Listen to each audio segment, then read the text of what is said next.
begun discussion.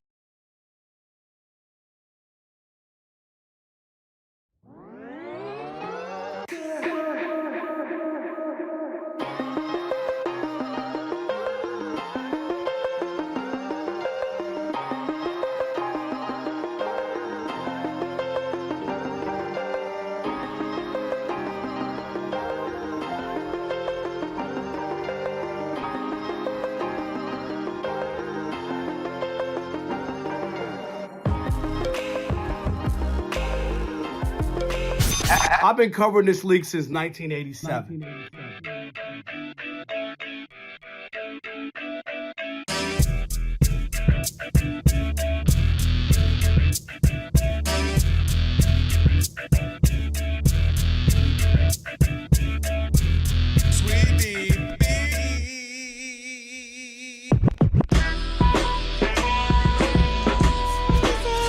Can this sports writer and this sports fan share a radio show without driving each other crazy? Now, live from the Fox Sports Radio studios, here's Fox Sports Radio's Odd Couple, Rob Parker and Kelvin Washington. Password.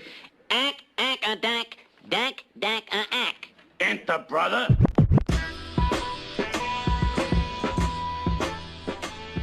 Gracious, let's get it going. Wow. I am so fired up. That's right. And with that password, you now have full access to this very fine radio program for the next 3 hours. Not two. Nope. Not three. Nope. Not four. Thank you, LeBron. Not five. No matter how Not you six. listen in. Not seven. I really mean it, Rob. When I say it, I really mean it. That's You know, right. I'm not just up here blowing smoke and none of these fans. Nope. Fox Sports Radio, foxsportsradio.com, the iHeartRadio app, Sirius XM Channel 83. And now, live We'll do it live. on YouTube. That's right. Do it live. I'll write it write and it. we'll do it live. No doubt about it. That's how I be screaming them at Spectrum. Thanks, Bill. Say my name. Rob Parker. Say his name. Kelvin Washington. And we are indeed the Odd Couple right here on Fox Sports Radio on a Worship Wednesday. And you'll need our telephone number because we are, without question, the most listener-friendly national sports talk radio show on the planet. You forgot to turn down the radio. On the planet. Well, I'm talking to you the way I want to talk to you. On the planet. Aaron Maller. There we go. I'm sorry about that. Sorry, Ben. At least when Are you? people are still awake. Hey, she brought us ice cream. Hey, she made this. Hey, I ain't gonna lie, Aaron Maller, she almost stole Rob G too. Rob G was just, look at her, she's so kind. She used my bag. She got us waters and ice creams. And Rob G, for 2 seconds, you was almost team Rob Parker for a minute. That's there. how it is. Yes. So write it down, commit it to memory, 877-99 on Fox. For you laymen who can't figure out letters and numbers, 877-996-6369. It's not trigonometry. And if you hear feedback on the line, it's your own fault. It means only one thing. You forgot to turn down the radio. What's that, Alex? You forgot to turn down the radio. That's right. And if you're calling here and you have a problem with what we say, tough, because... Well, I'm talking to you the way I want to talk to you. Do you have a problem? Turn off your station. And with all that said, always remember... Sweet Oopity. Yeah. No doubt about it. All right, let's go. Big show. Let me welcome in my co-host. He is... Washington. What up? Happy Worship Wednesday. We got a whole lot to get to. Feeling good, man. I'm going to have somebody. Who around here? The bad part was What's I that? threw up in my mouth on my way home last night. Look at my face. I'm about to get to you in Watching a few the end seconds. of that game is what I'm Whatever. saying. That was Whatever. awful. You sitting right next to me on my Instagram going crazy. And guess what? I never seen this before. This is crazy. I wasn't giving it props. You was going know I crazy was on my not. I don't know Instagram. what you The talking streets about. saw it, Rob. Hey, see nothing. Me going crazy over that. Let me send this to Elijah. Elijah, Go ahead. HRU, put the camera on Elijah me. ain't got time. He's busy. He's got a show to do. You ready to get to it? Yeah, we got a lot to get to. The I greatest should night say. in the NBA history? But when cold weather sets in, everyday aches and pains can linger. But Aleve got your back with up to 12 hours of body pain relief per dose. That's right. Aleve keeps you going, long-lasting body pain relief this winter. Try a leave. We needed that. Use as directed for minor aches and pains. All right, let's welcome in the Odd Couple crew. That's never fugazi. Rob G is our producer. Blood Mexican. There you go, Rob G, who had a big steak for just before we came in. Rob G had a wonderful day today. Not to put his business out there. Alex, and the bone in that steak, amazing. It's the biggest bone Rob G's ever seen. Man, see, we started Small T early. energy. We ain't even get out the first block. Hey, Rob G, how did you have this amazing day today? What are the ladies out of your life right now? What's going on? No, I mean, did they go? No, not like that. Don't you put that out in the universe? Wow. That's not what I meant. Off chance she's listening this one time, that's what she's going to hear? I meant her and your daughters is what are they out of town? The one time life is good is because they're not around. Right, you know exactly. What You know what I'm saying World is, War III in my Rob household G, tonight. you Thank know what I appreciate meant. that. I'm saying you have some freedom, some free time is what I'm saying. Like today, we got some stuff to do.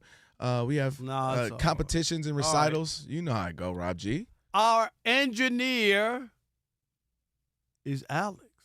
Alex, you're a hidden talent. It ain't hidden no more. That's right. What? At the anchor desk, Monty Bolaños should keep us updated throughout the program. And, of course, thanks. Never heard of him. Never heard of him. Is our Never heard of media him. Guru. All right. Let's go. We got a lot of stuff to get to. Rob G, last night we saw, please, it was not a record. Can people stop saying Now, that is what we will agree on. Okay? It was not a record. Okay? Stop. Oh, he broke Kobe's record. Kobe didn't have a record. Go look up Kobe's Wikipedia. In nowhere in his bio, right, on Wikipedia or his accolades do they mention him scoring 81 points. Do you know that? I didn't know that, but I mean, that's not acting like we don't bring it up. No, I'm just we the streets no. do. But I'm talking about it's not a record. Yes, stop it was saying, not a record. Stop saying we're rolling around in his grave. Go ahead, Rob G. Anyway. Well, in case you guys missed it last night, Bam Adebayo broke the NBA all-time modern-day scoring record last night. We don't acknowledge 100 points. It happened in 1912. Would you? Kobe Bryant had don't do that. That is factual. Don't do that. Don't be like these kids out here who are tweeting me going, I didn't see the video. I said, they didn't make cameras back then. Do you have the video from when the dinosaurs roamed the earth? Oh, there were no dinosaurs. Well, no, you set yourself up for that one. That's like talking to Alex. That's like talking to Alex. Look at him. Alex, let's go to the La Brea tar pits when we get off don't do that. of Those here. are fake, Rob. I'll say this. If you didn't have that Kinko's evidence, we'd all wonder. Okay. That is a good point. And he still got that in fine condition. Bam Adebayo dropped a career high 83 points last night in their win over the Wizards. Whether it was ethical or unethical, I'll let you guys decide. But here's the facts. 83 points, 20 of 43 from the field, 36 of 43 from the free throw line, 7 of 22 from deep. Stat line unlike anything we'd ever seen in NBA history. Not only did he become the first player to ever score at least 70 while shooting below 50% from the field, his free throw attempts and free throw makes are both new NBA records, and his 22 three-point attempts were the third most in NBA history. Long story short, Bam Adebayo, the silver medalist, 83 points, NBA history. I got a name for him. What is it? Sham Adebayo. He's a sham. This is a fraud. This is Fugazi. Sham Adebayo. That is your new name. Are you kidding me? What we watched was the NBA being bastardized. I thought I was watching a Harlem Globetrotters game. The Washington Generals almost were playing instead of the Washington Wizards. And shame on Eric Spoelstra to go along with this. This guy won an NBA championship, and he's conforming to this clownery? What in the world is going on in Miami? And Pat Riley sitting through this? If I didn't have this radio show right now, you know what I would do? What'd you do? I would drive downtown Los Angeles with a wet blanket, and I would throw it over his statue in front of Crypto.com Arena. Because that's what Pat Riley, who's been around the league since Moby Dick was a guppy, there's no way he could watch that and feel good about it. In fact, I couldn't even see any cutaways of Pat Riley last night. Did you? I didn't see him. They did one. Okay. There's two. I'll tell you. But the one you saw, he had his hands over his eyes because he couldn't believe what he was watching. What a sham. How do you even go home and make love to your girlfriend after that? Okay, hold on. It doesn't even feel good. Are you Hold up. kidding? That's some athletic love. Kelvin, Yes. I've been covering sports for a long time. Hey, yo.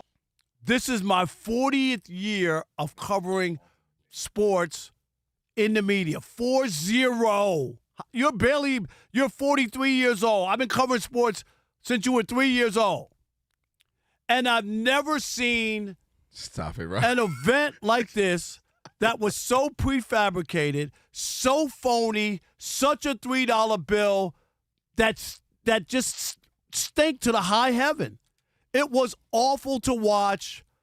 Everybody involved should be embarrassed. And you know what? This is Adam Silver's legacy rolled up in one. A team that can't wait to lose in the Washington Wizards, right? Or That's trying true. to That's lose. true. And then you're worried about canceling Magic City night, and you got this kind of basketball with a fraudulent number, and you let Sham Now he's Sham. push out Kobe's name when talking about the all-time great. It ain't Wilt and Kobe. It's now Wilt and Sham. That's the sham about it.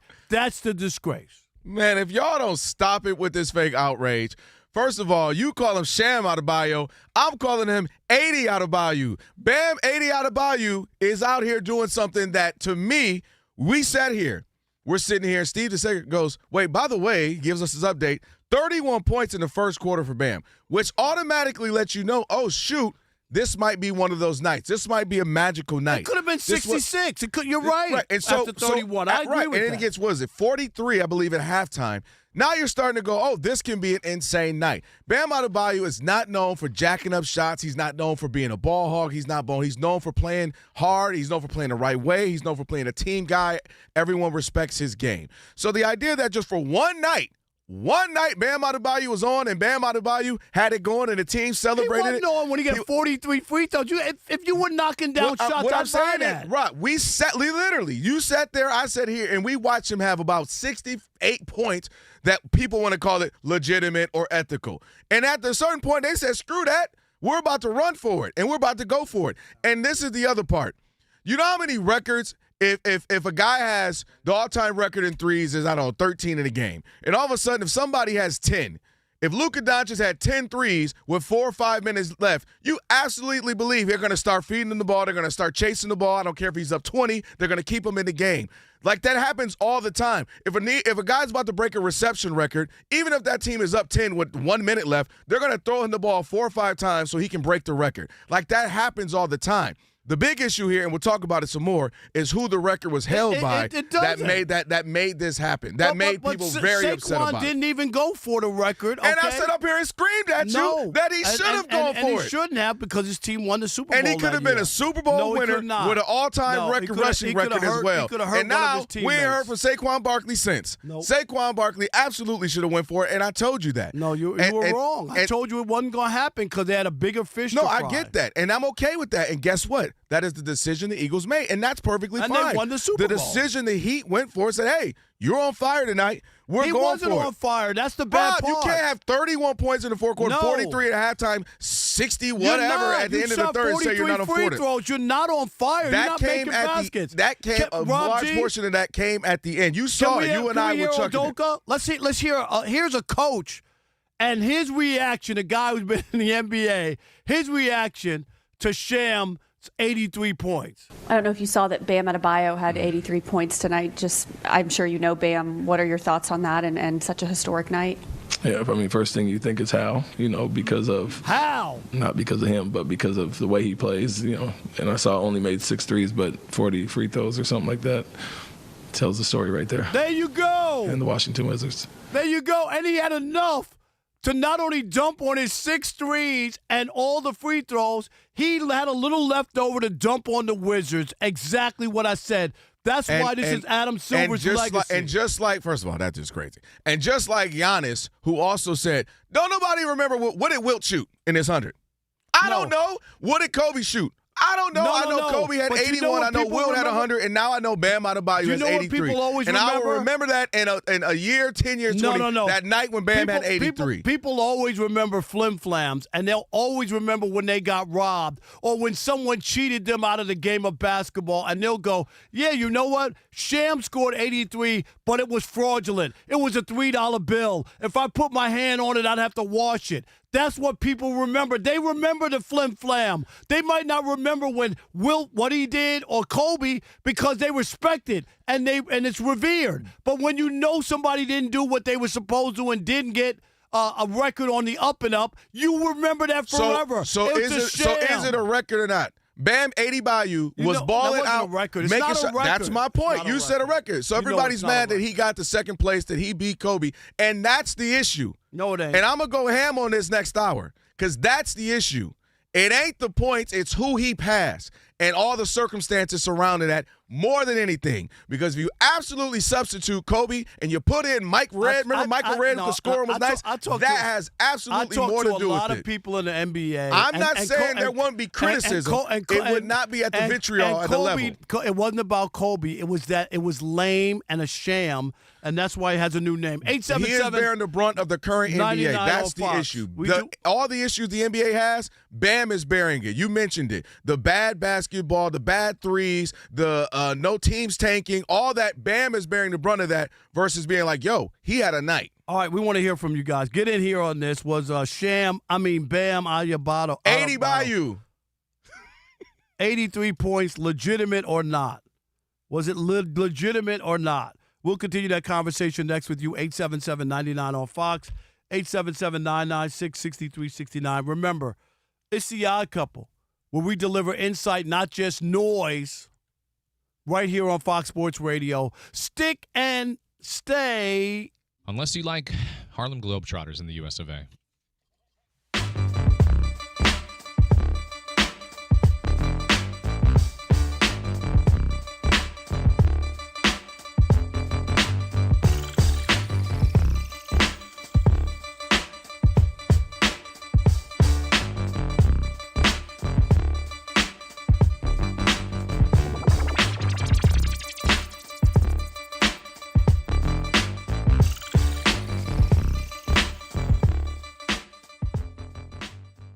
Yeah, tough scene if you're a Jets fan. Apologies to the late, great Jason Smith, who's no longer with us. The Las Vegas Raiders are sending Geno Smith and a 2026 seventh rounder to the New York Jetropolitans for a sixth-round pick. Basically, to get Geno Smith, that cost them 20 slots in the upcoming NFL draft. According to ESPN Adam Schefter, Geno Smith will already be earmarked to be the QB1 in New York. Justin Fields out, Geno Smith in, reclaiming the starting gig he had back in 2015. All right, I'm going to make this. I'm not going to pussyfoot around this. Oh, my. Aaron Glenn, hello. Is this on? It's on. We got you. Today, Aaron Glenn signed his own death certificate. I'm not going to mince words. He will not finish the 2026 football NFL season as Jets head coach. It's a wrap. What are you doing? Here we go again. Last year, you brought in Justin Fields, told us how he was the hardest quarterback to game plan for and how great they gave him a 2-year contract. People around the NFL and front offices, they laughed in your face. That's your evaluation of a quarterback? And now you go out and get the worst quarterback in the NFL. Geno Smith, Geno Pizza for all that. And the pizza's not good when it's warmed up. It's awful. You're bringing back the same guy who brings nightmares to the Jets fan base. That guy was there, 2013 until 2015? Until he got his jaw knocked off. That's when he left the team. All he did was drown in a sea of losses. What is this organization doing? And what is Aaron Glenn doing? He had absolutely the worst first year as a head coach. He was awful. He was so bad that they fired everybody else, everybody that he brought in when he took the job, and he got to stay. And now they got rid of the quarterback that he brought in Justin Fields. Really, Jets? Really, Woody Johnson? Really? Aaron Glenn is dead to me. You hear me? He is dead to me. The NFL now only has one black head coach. He's in Tampa Bay. My God. That's all I can say. Mic drop. Ooh, and you hungry?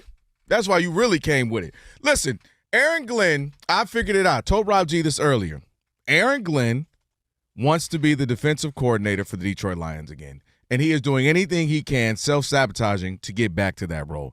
Because nothing else makes sense, Rob. Nothing else makes sense. You get there, you tell Aaron Rodgers, do us a favor. Come on all the way out here to New York. Fly out here. Okay, cool. Let me go meet the new coach. Get out. You tell Aaron Rodgers to get out. Flew him all the way out there to tell him we don't want you anymore. And then you start the season. You go get Justin Fields. You give him a bunch of money. And if that was your choice, great. But now you're not sticking with it. Now you're getting rid of him. You have to pay him. Still have to pay him the money. It's guaranteed money. And now you go out and get Geno back, as you mentioned, back to the Jets, where that was PTSD for Jets fans. And I would imagine for Geno as well. It wasn't as if it was a great situation for him. And if Justin Fields doesn't work there, what makes you think Geno's going to work there? Geno didn't work with the Raiders, where he went with this head coach, Pete Carroll. That was supposed to be the tandem that revitalized the Raider Nation, and it didn't work there. So if it didn't work with his previous coach, who knows him and understands him and had his best years as a pro, who he was with when he was with Pete Carroll, why is he going to work now all of a sudden with the Jets? And Aaron Glenn blames everyone else. Everyone else can get fired. Everyone else can go. 7 coordinators, 8 if you include Steve Wilkins. Steve Wilkes. Everybody can go except him. And so everyone else is the issue. When you were a former defensive back, you're a defensive side of the ball coach, and your entire defense for the first time in the modern era doesn't get even an accidental tip pass interception. So Aaron Glenn, at this point, I'm convinced he's like, what else can I do to make this go horribly wrong so then I can go and be back with the Lions and hopefully try to, rekindle that old thing back. Because none of this makes sense. None of this advances your team. None of this makes the Jets better now or in the future. You have new coaches again. You went and got Geno, who's playing poorly, who leads the league in interceptions at 32 in the last 2 years, and that's the guy you're bringing back. I don't understand it. It doesn't make sense, and I truly mean this. I hate to see this because you said it, but it's the truth. We have, 2 black coaches right now? 3. We have 3 black coaches right now. I was wrong. I'm sorry. I missed one. Yes. We have D'Amico Ryans, who's a bunch of success, obviously, out there in Houston. But we have 3 headback coaches, black coaches, and I'm serious when I say we might be 3 weeks into the season where we're now down to 2.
Fox Sports Radio, it's the Odd Couple. Rob Parker, Kelvin Washington on a Worship Wednesday. Be sure to check out the brand new YouTube channel. You can watch us live on YouTube right now. We got it up there. Of course, Elijah has us looking good. Odd Couple FSR. Hit subscribe, like, share, comment. Rob G might read some comments throughout the day as well. All right, 877-99 on Fox. We're talking about, he calls him Sham Adebayo. I'll call him Adebayo. Bam Adebayo. What do you call him? 877-99 on Fox. Was that ethical, unethical? You mad at it? You love it? You don't care? What we got? Disgraceful. I'm sorry. Alex in Miami. Let's just go to the source. You're on the Odd Couple. There you go. Whatever it is. Bam Abu Dhabi. If you don't stop it. Alex in Miami. You're on the Odd Couple, Fox Sports Radio. What's up, Alex? Oh, is that not Alex, Rob G? Or is he not there? Okay. Alex, we lost you. Sorry about that. Call back. How about Barb in Illinois? You're on the Odd Couple, Fox Sports Radio. What's up, Barb? Something sound off. Yeah. Okay, yeah. We're fixing it. Back to you and Adebayo. No, yeah. All jokes aside, though, I think for me, the reason why I'm not as upset as people, and I knew people would be, because you and I were sitting here at the end. Our show had just ended. We watched the last few minutes, me, you, and a couple other people. And once they started to foul, I will admit I knew, like, okay, people are going to be upset about that, right? They're fouling it. Because remember, you were like, what happened? I think you went to the restroom. We screamed. They fouled to get the ball back. And so I knew people would have an issue with that. Yeah, that was. But I don't have an issue with remember, Bam. It's a 25-point lead. You know what I mean? Like that. But that's my biggest thing, Rob, I just don't have a problem. Like, when people go for records, to me, it just doesn't bother me. Like, you choose not to. Like, meaning a lot of people, pull me out now, or we're going to pull them out, the crowd claps, and that's it. I don't mind when people go for it. I'll tell you this and right that, now. To me, like, if it's an opportunity right there, you take it. If LeBron put on that show, he would be getting. He would getting. Okay, because he's LeBron. Okay, if KD did that, I disagree with certain people. Don't say Steph. Don't say if Steph did it. Steph would not have got. People would have loved Steph doing it. Absolutely. No. Rob G, who do you agree? Oh, right there and they're working. Rob G knows if Steph Curry, because he don't take no heat. Not with threes. You talk about the Miami Heat. It would be phony because that's Steph not Curry who will he retire is. with not a single burn scar to be that magnitude of a superstar. Choking out a 3-1 and he still don't get the smoke he would get. Well, get it if from that me. was Kobe, LeBron, or MJ or Shaq, the smoke that would start every show. LeBron lost 3-1. All right, anyway, other news today.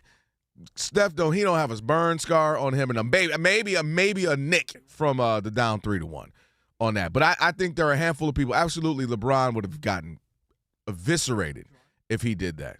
Maybe not early LeBron. Oh no. Like I'm saying pre-decision LeBron. I don't think people post-decision LeBron, meaning from 2011 and up. Everybody and their uncle would be killing him. All right, let's do Ken in California. You're on the Odd Couple, Fox Sports Radio. Hey Rob, hey Kelvin. How are you? What's up, Ken? All right, I'll get this over quick because I couldn't get in on Trash Talking Tuesday. All right. Hey, when is Kelvin going to listen to Rob? This is a sham. This is the new NBA, man. 83 points. Come on, I should be kind of fired up for the guy, but I'm not because how many free throws did he shoot? 43. Kelvin, when are you going to start listening to Rob? He was right why do I get excited because the 49ers got Mike Evans, man? Or do I think the Lions are going to come back and miss the playoffs for 2 years? Yes, I'm with Rob. I'm out. Ooh, I might take that bet, Ken. I might take that one. Yeah. All right. Well, dang, we can't get to it anymore. We'll get to it. We're going to talk about this all day. We're bummed out because this is a story I know people wanted to jump in on. And we'll bring it back. We got it back. We got a little twist to it and coming up as well. So stay with us for that. I think Alex kicked the plug out, right? Is that what happened? What it was. Wow, me? I'm just saying. Well, Rob G is always swinging his legs because they can't touch the ground. So. Yeah, I think Rob G kicked him out. He was like, I'm sick of these calls. And he saw you over here getting all excited about the calls. Is that what it is? Rob got mad at me because you told me to let it breathe, the beat, and Rob I saw him. You saw him? He was mad. Alex, what are you doing over there? I don't even like when Alex. He said, "Let the beat breathe." I'm just listening to my DJ engineer, and then you over here mad. You done broke the desk, slamming your fist, breaking desk. I just got one thought to all the callers that couldn't get on today. What's that? You know what? You know what? You need to go and work. I'm going to talk to Scott. You should work from 7 to 11, and then you don't have to worry about any phone calls. How's and then that? you can get someone other How's than that? me and do all the prep for you. No, How about that? no, I need Yeah. Rob G. How about Rob G. Good that? luck with that. How about that? Let's see How which about one that? caves Let- first. let's Put the see. camera on me. I'm Elijah. not caving. Don't go nowhere, Okay. Rob G. No, We need I'm you. not caving. Rob G. Why don't you work 7 Rob to G. 11 and we'll switch producers G. and we'll switch producers and you work at night. How's that? All right. And you won't have to do 7 to anything. 11, Rob G doesn't want that. You don't have to do anything. Rob You'll G. be home free, Put the camera scot free. on me. You don't have to answer any calls. You don't have to do anything. That's why we the odd couple, Rob G, because I don't agree. We odd. I don't care. All right, let's Andrew go. Brandt on the other side right now. Monty Bolaños. Sham or Adebayo? I Your teammate. don't like that he hit 83, but he did it. There you go. And here we are.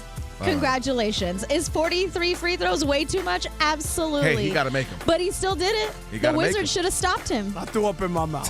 You sound fun at parties, Rob. Guys, at the World Baseball Classic, I'm going to start there because USA is obviously watching this, hoping that Italy defeats Mexico. And if not, that Mexico wins by like 5 runs and it's a high-scoring game. So they're definitely watching this game. Vinny Pasquantino just hit a home run for Italy. So right now, they do lead Mexico 1-0. It is the top of the second inning. Earlier today, Canada defeated Cuba 7-2. Canada is headed to the quarterfinals for the first time in history. By the way, that Italy-Mexico game, it is on FS1, so you can catch all the action there. In men's college hoops, I know some of us are on bubble watch. So Indiana, one of those bubble watch teams right now, they lead Northwestern 37-36 in the second round of the Big Ten tournament. Texas, also one of those bubble teams right now. They are losing to Ole Miss 24-17.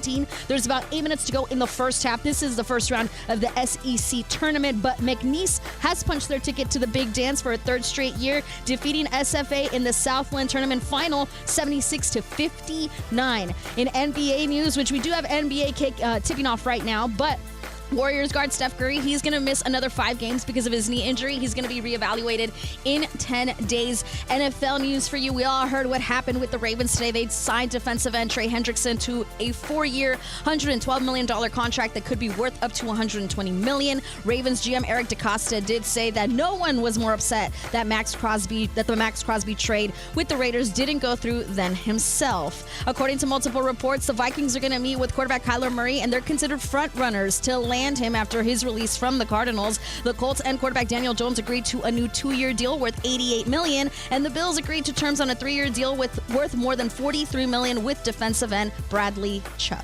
Back to you guys. Thank you. Jess. It is the odd couple on a Worship Wednesday. That's right.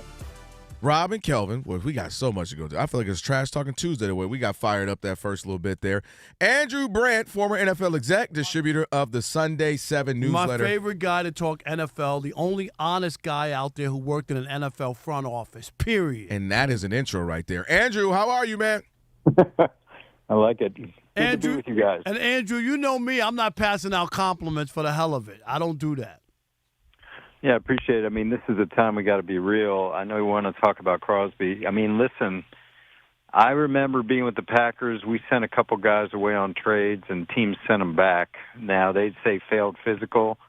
Sometimes I wonder if that was true. But, you live in a world where you got to trust each other, work together. It's a competitive league. But, listen, this is a massive investment for the Ravens. They were going to make sure. They talked to their doctors, they talked to other doctors, and they decided that it wasn't worth it for them. And this is what happens when you get involved with trades before the legal free agency gets going. This has happened before with reneging of player commitments. They get homesick, they realize they get cold feet. On a trade, it's a bigger scale because it involves more than a player. It involves 2 teams that have made plans, but this stuff happens. It's not for the faint of heart, these NFL transactions. And Andrew, I'm straight up. People just like automatically, without seeing the medicals, who are just going to run and go, oh, the Ravens got cold feet and they didn't want to give up 2 first-round picks is nonsense to me because Maxx Crosby is a game changer. But if you could add that guy, before this thing got canceled, people were praising the Ravens for going out, making a commitment, trying to go do something to try to win a championship while you have Lamar Jackson. If they really believe this guy could help them now over the next 2 years, Andrew, why would you back out?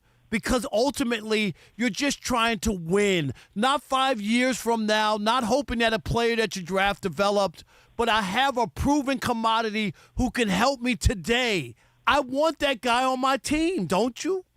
Yeah, and listen, there are very few players in the history, not only now, a history of the NFL, that merit the compensation of 2 number 1 draft picks. We've seen it for Parsons. Gardner, I don't think he was worth it. I think the Jets did a good deal there, but this one is one of those. And the problem is, I didn't even know till after I read it last night. I didn't even know he had surgery in January, and it wasn't just a clean out. Like, it was a real surgery. Right. So that, to me, is like, let's just get our hands on this guy and see what this really is. And some people still don't understand this. There is no universal NFL physical. One team's passing is another team's failing. Some teams have different views on it. It's like when you go to the combine. You come out of the combine, some team's got a 3 medical grade on someone, someone's got a clean medical grade on someone. It's all different, and the Ravens medical staff is the only medical staff that matters in this situation. It doesn't matter if the Raiders pass them or another team passes them. We had Dr. Chow on with us yesterday, and he helped break that down to your point, just that, everybody looks at things differently. And he mentioned, Rob and I were kind of like, oh, I didn't realize. He mentioned he'd had 8 surgeries, and so he's been through a lot, even though he plays through them and pushes through and has been extraordinarily productive. He was saying there could be a little pause with that. Let me go to the backup plan, if you will. They say they were trying to get Trey Hendrickson and Crosby to be on both ends. They said they had enough money to do both. But, yeah, they were trying to get both, so they were saying Hendrickson actually disappointed, thinking he was going to be playing opposite side of Crosby. How big is that to be able to say, well, we can't get him, but at least we got him? Yeah, I don't know. I mean, I don't know if I believe, you're going to spend that heavily at one position when you have other needs. But, of course, they're paying the quarterback top of the market as well. But I think the thing to note about this is that they get their picks back and they sign a premier player at the same position, maybe not as premier as Crosby. So the Ravens come out of this looking good. I get it. People can ascribe the cold feet thing, can ascribe this. What I do wonder, and I don't know if we'll ever get an answer on this, I think DaCosta was kind of coy about this in his media today. At some point last night, did he call the Raiders, and say something to the effect of, we've got a little bit of damaged goods here, but we'll go ahead with the trade, but not for 2 ones. And I just wonder if there was a renegotiation of the trade discussion that maybe the Raiders said no to. Right. No, you said 2 first, and that's it. And then you say, well, I'm returning them then. Forget it. Yeah.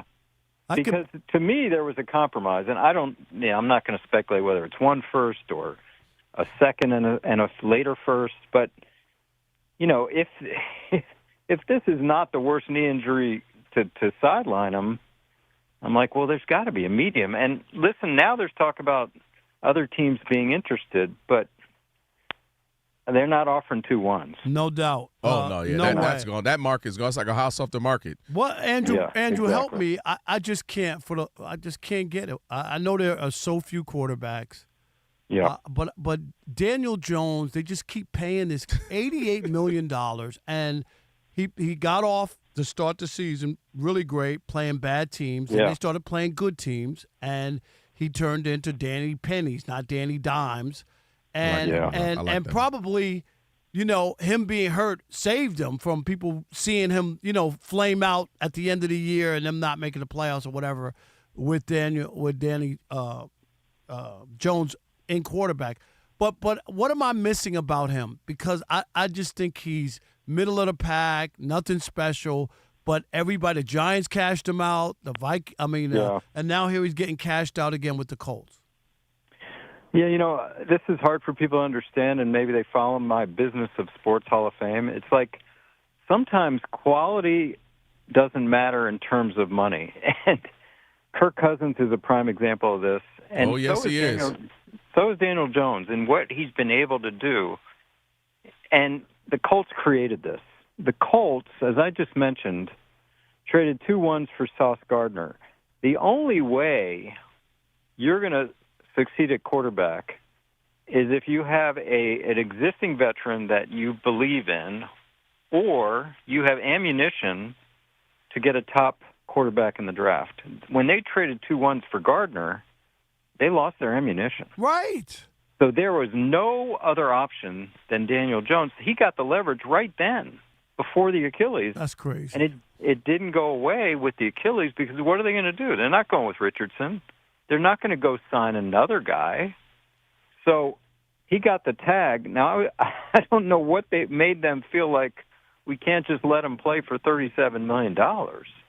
Absolutely crazy. We got two But quick they didn't questions. want to be. They didn't want to be in the position a year from now with him having a good year, and then paying him $60-70 million a year. So he has played it extremely well with the Giants and the Colts. Yeah, some people just get lucky. We got a couple real quick for us. We're running low on time. We talked about it. Malik Willis, what do you make? Is he? What you talking about, Willis? What you talking about, Willis? Is he gonna go there and be kind of talent void and all of a sudden struggle? Do they have a long rope with him? What do you expect to happen with the Dolphins? Well, you know my Packers bias. I'm high on this kid. I saw him do stuff in Green Bay with Jordan Love out that was really impressive. Now, he was a bust in Tennessee, so coaching does matter. Those offensive coaches aren't going to Miami with him, but the defensive coach saw him every day in practice. That's the head coach at Miami now. I don't think Malik Willis is going to be an all-pro, but I think Malik Willis is going to be improvement from Tua. I like him. Okay. And the last thing here, the Lions are moving on. You know, a lot of players coming and going, a lot of changes there. I picked Andrew before the season started last year that they would not make the playoffs. People crushed me because they thought I was just hating on the Lions. And now where are they going? Because they look like they're going to home dinner, maybe a show, and not to the playoffs again, possibly. They got to fix the D. I haven't followed the moves enough. They moved on from Montgomery, who was a real power back, and they replaced him with Pacheco, who's a little lighter. So we'll see where that goes. But they're just going to load up Gibbs, who is the most dynamic player in the league. So I hope he's ready. That guy's going to get a lot of carries. And they're going to use him till he's blue in the face, that Jahmyr Gibbs. It's a big year for the Lions, I think. I agree. I've said that too, if this thing doesn't work out. And, that division now with the Packers, the Bears are better. Yeah. And even the Vikings, who had an off year. 9-8 somehow. They only had one fewer win than the Lions last year. And they had a terrible year to most people. Yeah, and I know we got to go. Kyler Murray's going to go there. I heard that's what everybody's saying. Yeah, and Kevin O'Connell's about as good as you can get with a quarterback. I don't know what happened with McCarthy, but you got to give Kyler Murray a chance to develop there. I think they could be good. All right. Well, hey, Andrew, we got to end thank it there. you, my man. Andrew, appreciate you, man. All right, guys, be well. No doubt. All right, Tire Rack play of the day. Shekel City on the way. It is the Odd Couple, Rob and Kelvin on a Worship Wednesday. Stick with your boys, Fox Sports Radio.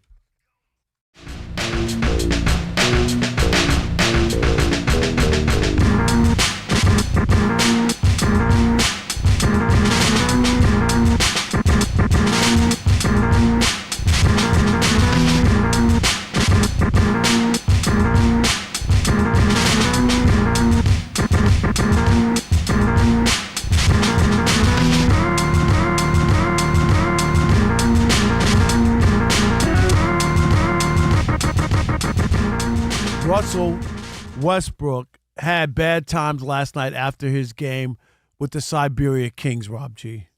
Here we go. Take a listen to this. You guys' job is to talk about the game, what's happening in the game, not stir up a bunch of, I don't want to cuss here because I want to get fined, but stir up a bunch of stuff that is not accurate. And that's my problem. Being in the league a while, I've been able to experience a lot of these times where people outside of our building, outside of the film session, outside of what we do daily, how much work we put in, that is not an easy job to do. It's not an easy job to do. And I think the respect level is that we respect y'all, we respect what y'all do. Y'all come in, y'all make y'all comments, and nobody say nothing. But I don't have to sit back and not say nothing. I've been the media is, that's been my thing and been down the road. But as a leader of this team, it's my job to speak up for the guys in the locker room. We talk about it, they see it, I hear it.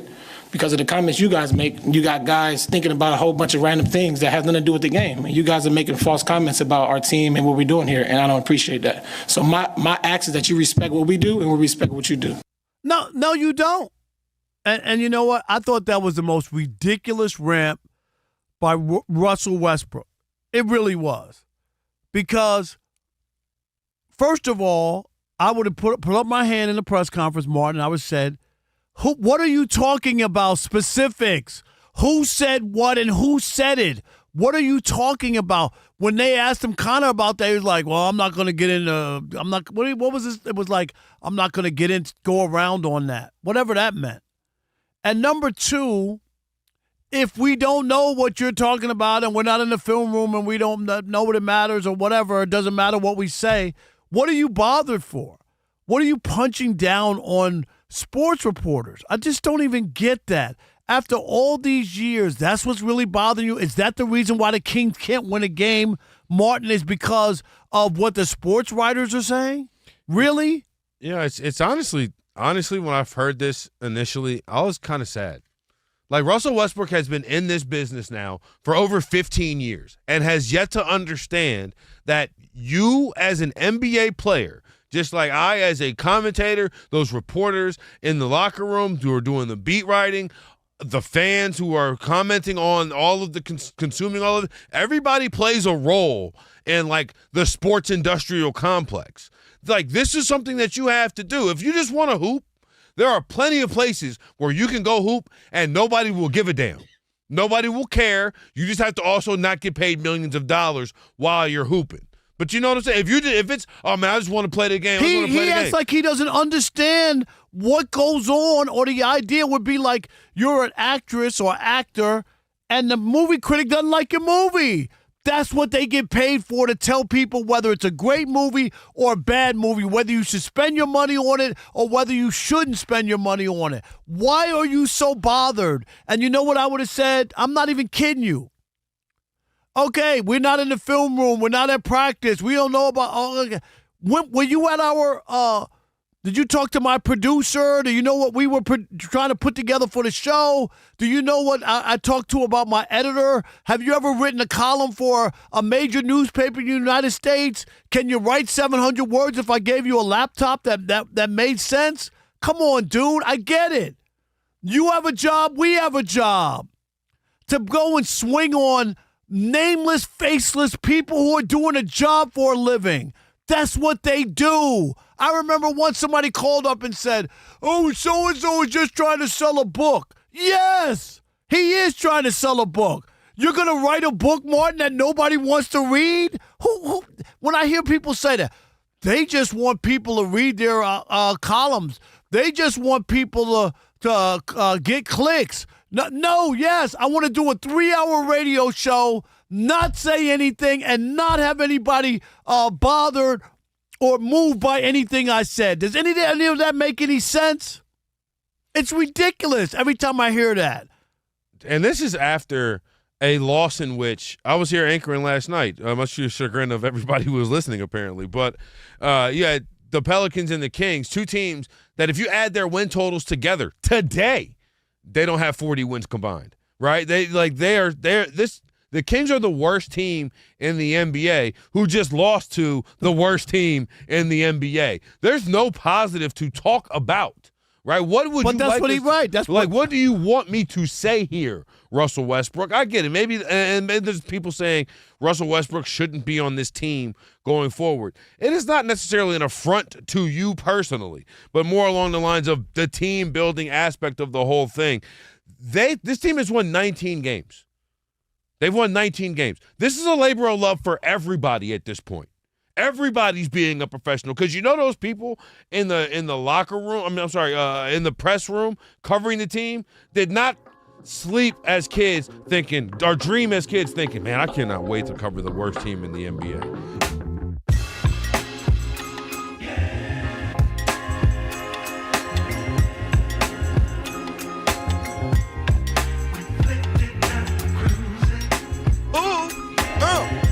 Fox Sports Radio, Odd Couple, Rob Parker, Kelvin Washington. Worship Wednesday. Thank you to Andrew Brandt, who joined us a moment ago.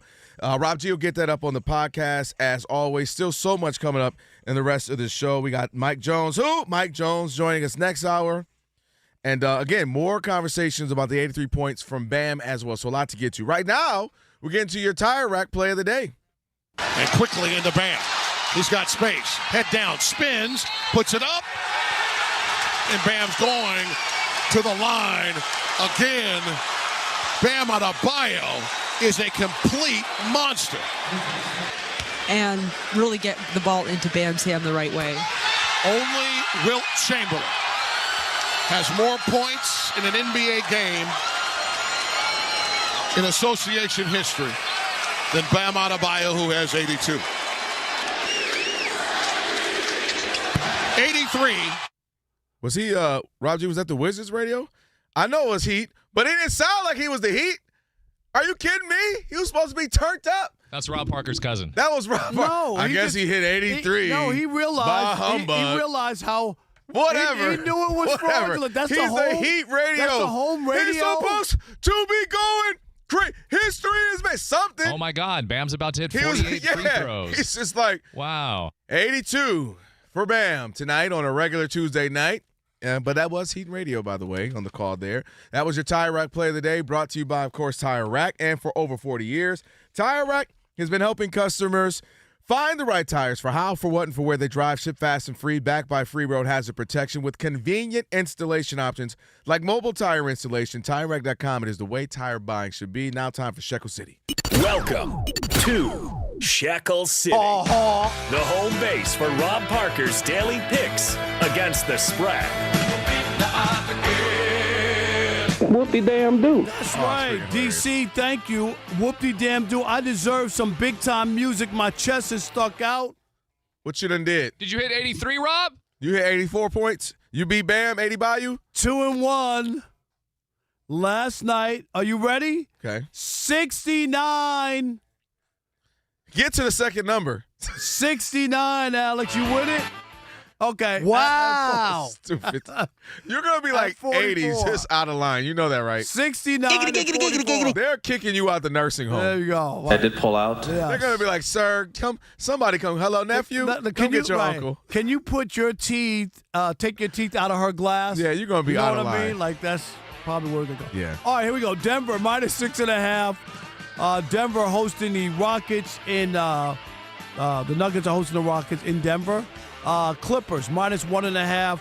They're in Los Angeles taking on the Timberwolves. And the Pelicans, +2.5. They are hosting Toronto. Again, Nuggets -6.5. Clippers -1.5. And the Pelicans +2.5. And remember, Kelvin. What's that? I'm not telling you who to bet on. I'm telling you who I bet on. And you got to give me credit. I've been hot. You've been, no. Just wanted to I will give you credit for that. Yeah, you did. You For just what? know what you like. You do like. You do know what you like, and you do tell us what you like. All right. Thank you for keeping us up to date on your preferences. Okay. You got a couple minutes. You mad at the NFL, right? You know what? The NFL is filled with greed. It's like at some point you hope Rome falls. Like seriously. This Rome's got another 400-year run. Rome fell too. It did. I'm just saying, a lot of great nations and things fell. I worry about that about this nation. But now they want to put a game on the night before Thanksgiving. It ain't even like they got 4 games on. How many? 3 or 4 games on Thanksgiving. Not on Christmas. Now that's not enough. And on Black Friday, every Friday's Black Friday. I was about to say, what they doing to us? Oh, you meant that? That's a good one, Rob. Yes. Sorry, but you know what I'm saying. Like nothing is enough. Sunday, nothing. Sunday night. And Monday you know night, the difference Thursday is night. Instead of getting the regular regional fees because the games are only regional, they get way more money because it's a national game. And that's all this is. It's total greed, Kelvin. I just enough is enough. Like I love football. You love football. Mm-hmm. Even Rob G is the biggest football fan. When he saw the story, you know what he said to me? Enough with football. You're putting too much. Am I right? Like enough. You're losing the scarcity. It's what made it great. You're also putting so much on the players to play different games and weeks and times, and you start to. You don't want to see guys get injured, and you want it because we want to see them play. That's what makes the game compelling. And they already, like they said in the movie Concussion, Will Smith, they already stole the Lord's Day Sunday. Now it's like that song back in the 80s. You know, right? Sunday, Monday, Tuesday, Wednesday, Thursday. I mean, they're taking every day. My goodness, NFL, leave some for somebody else. Stole Christmas Day from the NBA. Crazy. Big bully on the block out here. And we should say Italy's up 2-0 on Mexico. Yeah, they are. It's early. Maybe it still, wasn't a fourth fluke. inning. Here, give me some dap. No. Psych.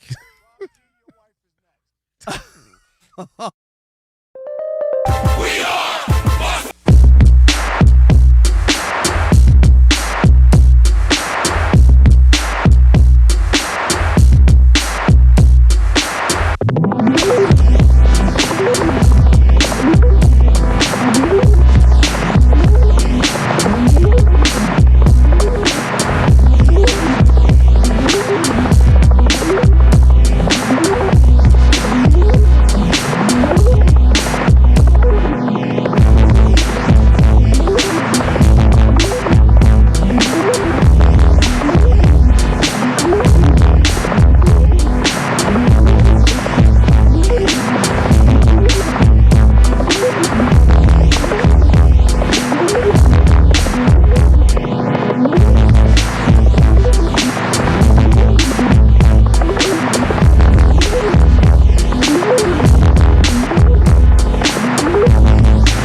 product. You know hiring is stressful. Stop the hassle and partner with Express. Go to expresspros.com now. For an advertiser, that's money in the bank. There's some yelling. It is some hot takes. It's a whole lot of fun. I'll give you that. It is fun. I agree. Begrudgingly. The Odd Couple. Sports talk that's too good and too fun.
Baseball Classic, Italy has scored again. They are up on Mexico 2-0. It is the bottom of the fourth inning, and you can catch all the action on FS1. While Canada already defeated Cuba 7-2, Canada advancing to the quarterfinals for the first time in history of the World Baseball Classic. In the NBA, it's halfway through the first quarter in Orlando, where the Magic lead the Cavaliers 18-17. James Harden, 5 points for Cleveland. Other NBA news, Warriors guard Steph Curry will miss another 5 games because of his knee injury, as he will be reevaluated in 10 days. In men's college hoops, McNeese has punched their ticket to the big dance, defeating SFA in the Southland Tournament Final 76-59. In the NFL, the Ravens and defensive end Trey Hendrickson agreed to a 4-year, $112 million contract. And in the NHL, the Canadians lead the Senators 1-0 halfway through the first period. I'm Monty Bolaños.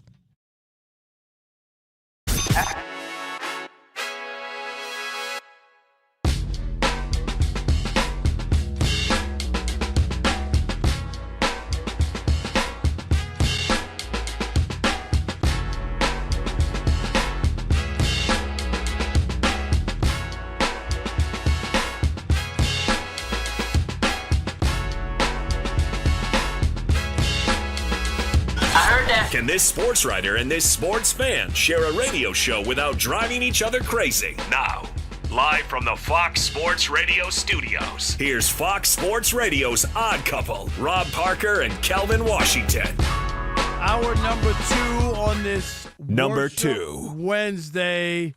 Rob Parker, Kelvin Washington. We are the Odd Couple here on Fox Sports Radio. And you might be watching us on YouTube. If not, that's right. You can watch us on YouTube. Wow. Right now, just search Odd Couple FSR on YouTube. Again, that's Odd Couple FSR. Hit that subscribe button. Please do that. Don't stop there. Hit us with the Knicks thumbs up icon. Stop putting me in there. Hit you with it. And comment away. That's right. By the way, people really be watching, man. Shout out to Arsenio. Let's know. He's watching? He's been watching, enjoying the show, man. Awesome. I love it. With that big finger. Oh, yeah. Arsenio. We love that. Don't come off the Knicks one to that. You got to settle down. Oh, yeah, that's right. I didn't say thumbs up. All right, check us out. More separation. On YouTube, that's right. All you got to do is go to just Odd Couple FSR on YouTube. All right, the Odd Mob. Very interesting. Don't forget, coming up in about 28 minutes, Mike Jones. Who? Me and Mrs. Jones? Mike Jones. Okay. National NFL writer. Who? You left my who. You do know when I say who, after you say Mike Jones, you're supposed to say Mike Jones again. Mike Jones. Okay. Who? Show him, Alex. Who? So, Mike Jones. Who? Mike Jones. Who? Mike Jones. All right. Do you remember the number? 281-460-604. What was it, Rob G? Come on, Rob G. Rob G. Elijah Saga better remember. Rob G, what's Jenny's number?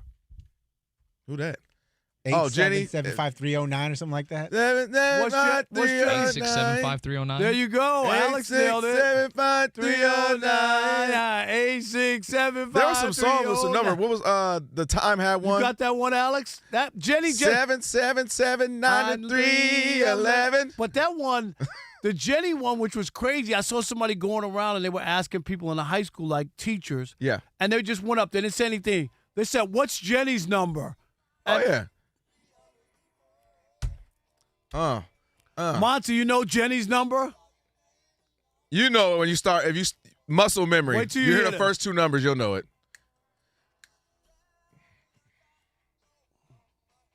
I'm taking mine. Here we go. 867-5309. 867-5309. 867-5309. 867-5309. You got Mike Jones' number yet? All right. 281-330-8004. Hit Mike Jones up on the low because Mike Jones about to blow. Sorry, you Rob. don't remember that? I don't remember that one. Back then, I was in the 80s. they I don't ain't know want anything him. after that. Now he's hot. They all on They him. all on him, Rob. right. Come on, man. That's every dude's story. All right, Rob G, can we get here? We got a show to Well, do you want to read okay? some of these odd mob comments? Yes, by the way? that's right. We got a Please, few. let's do that. You know, because they're always weighing in hot and heavy per the usual. Yes. The odd mob, the YouTubians, we always love to get the comments going in. I just don't understand why they don't love me more. There is one guy who is on a quest against you. I know. Like, the entire odd mob is gaming up on one Alex, guy. can you believe that? Like I just don't get it. You're flat. You don't get it? His name. It's just just I don't understand. I drive home and I wonder and I ponder, how could no one not love me more? No, Monty, more. They didn't even say they already love him. How can they not love me more? They can't love me more than I love myself. I'm just saying. Nobody on earth loves themselves. That's a true statement. More than you love yourself. We know. No, there's not. Listen, Alex. there's not even a close second. Alex. It's not like I love the 5 a.m. I was going through some stuff. Look at this award from 1973 when Moby Dick just got off the shipwreck. Oh God, I can't believe I have this still. I swear there's like a box of Rob awards. He's like, I'm gonna go through that one today. Alex, this is how he wakes up right there. Oh, look at this article I wrote. Look at this picture I got right here. You know what? You guys will never get another text from me. Rob, Screw you know how like no, Rob, we all Screw listen. you guys. We Rob. need that. We need. Screw you There's guys. too much. Monty, People I've are been trying to educate them on my life. I bring them in. Story I'm not time, like Alex. I'm not like some cold guy who's like, oh well, we never really got to know who Rob was. Oh, we got to know. He came in and did a radio show for 3 hours. We never talked. If they tied me up, I know more about you than my daggone wife. They tied me up. I'm like, in 1991, he was with the Kansas City, Harris Cincinnati, and then he went to the Detroit Free Press. I mean, my goodness, I know. Go ahead, Rob G. How many college? Let me see what college Well, you got on Rob, your back just to today. let Turn you around, know. let me see which one on your back. What college today? There is one guy who's going off on you, but the entire odd mob's ganging up on him in response. They love you more. His name is Quedner this, whatever that means. This is the most hateful show existing right now. Rob Parker has no respect for anyone in their profession. He's been the bitter old man for years now. It's gross. And everyone's piling on him. One person said, you must be new here because Rob loves Aaron Rodgers and Lamar Jackson. And they left out Aaron Judge. How you going to start with Aaron? And you got to go all the Aarons. And Aaron, E-R-I-N. Aaron Mallett. Aaron Maller, Aaron Judge, But they're Aaron all Rodgers. defending you in a big way. Great. But here's some other Except ones. Aaron Glenn. No, he's the one you don't That's like. the one. That's the black coach I don't like. God damn says, man, Kelvin thinks and talks like a YN way too often. Wow. Wow. Hey, I'm going to say, send me a picture of his ethnicity. I'm just going to say. Sean in Sacramento, I the need to mayor know of these the things, Alex. odd mob, says, I'm just here for the Stat Adebayo slander. There you go. That's a good one. Tell him stick around for next That's a hour, good too. one. And then Sean. This one is directed at Rob, but it's about me. Vince Garcia says, nobody listens after 7 p.m. anyway. May as well. I was like, damn, that's mean. Wow. Wait, nobody listen. Wait, what did he say? Nobody After 7. Oh, Yeah. y'all little argument. Okay, that's fine. Y'all little argument. Rob, what's going on over there? Rob just stays quiet. No, Rob, what's going on? Not touching that one, huh, Rob? Not saying anything. Come on, Rob, what's going I on? love everybody here at Fox Sports Radio. We have such a network. So good. Love is heavy. We could interchangeable parts. Somebody could go work on true. this show, Hold that on show. now. Hold on We'd now. all get along, and it'd still the be show great. I'm most looking forward to is Kelvin replaced with the Big Vanilla, me replaced with Frostberg, Alex replaced with Iowa Sam. Oh. Elijah replaced with soccer. There's no one else in that Look at department. Saga's He's the like, only why one. do I got to get it straight? And That's then it. Monty replaced with Steve Sager. Oh, my And gosh. what show It's would the that Dream be? Team. Am I on And the you're show? on it, Oh, Rob. it's you. It's your That's show. He said Big Vanilla replaced Yeah. me. It's the Rob Parker and Friends. Can you imagine that? Oh, man. Rob Parker and Company. Oh, I would love that. No, live. Let me tell you, you know how you always say I never miss it because I never what? I would be on YouTube with popcorn. I would listen to the whole thing. I'm on YouTube. I need to see. I need top to commenter. see it. I'm such Monty? a professional. It would be an outstanding radio program. Man, It just would. I want to watch that one. All right, It'd be amazing. Rob G. There's still fallout of the Ravens and the Maxx Crosby trade with the Raiders not going through, and the Raiders deciding that they are going to pull out. Yeah, we talked with Andrew Brandt in hour one about it. He's the best. And He's I'm not- awesome. He was great. He He's really great. he gives you real Straight shooter. I agree. For somebody who worked in the front office with the Packers for a long time, Mm-hmm. he really. I just get the sense that he no holds barred. No, absolutely. And one of the big talking points after this morning, because Trey Hendrickson was signed there after the Maxx Crosby deal was axed. Eric DeCosta, the Ravens GM, met with the media this afternoon for about 20 minutes. And he is trying to spin this story in a way I don't even think the Ravens fans will believe. Take a listen. We were really excited about adding Maxx, potentially adding Maxx. We were not able to complete the process of acquiring the player based on our assessment of the situation. We came to a point probably after we lost Tyler where Trey kind of made a lot of sense as a possible guy to look at, thinking that potentially we'd have 2 pass rushers on the defensive line on both sides of the line. I look at it like this. You and I had Dr. Chow on the show yesterday, Rob. He broke it down so well when he kind of compared it to buying a house in escrow, and when you finally see something you don't like, you can pull out even though you agreed that you were going to buy this house. He explained it so well, very thoroughly for us. And I go back to a couple of things. When I look at the Baltimore Ravens, they've been an incredibly well-run organization, and one of the things they don't do is they don't really they value picks, and they value how they move and operate. And they don't give up first-round picks. They never traded a first-round pick. And I think for them, in order to do so, especially too, I think everything had to be 100% exactly as they thought it would be and as it was on paper. And I think they looked at those health files. They looked at that physical of Maxx Crosby, and one little thing could be off. One little thing. We talked about it with Dr. Chow. We talked about it with Andrew Brandt last hour. People thought he had a little cleaning up of his meniscus. As somebody who's had a meniscus surgery, sometimes they just shave a little bit. It's a quick. Sometimes they trim a lot. And what they found out was apparently they trimmed way more than kind of what was out there, what was presumed to be the case.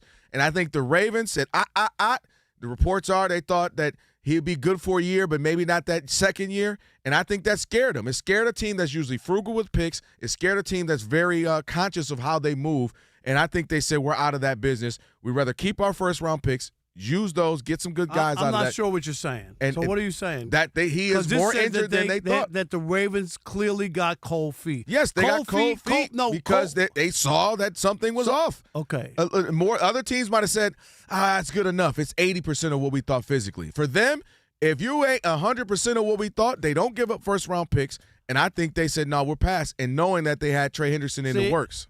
My issue here is I don't buy it. I don't buy that they got cold feet. I think that they saw something and I'm talking about cold feet means after you gave up the first two first-round picks, you go, maybe we did give up too much. And, you hear the chatter and people are talking about, wow, the Raiders fleeced the Ravens or whatever. I just don't.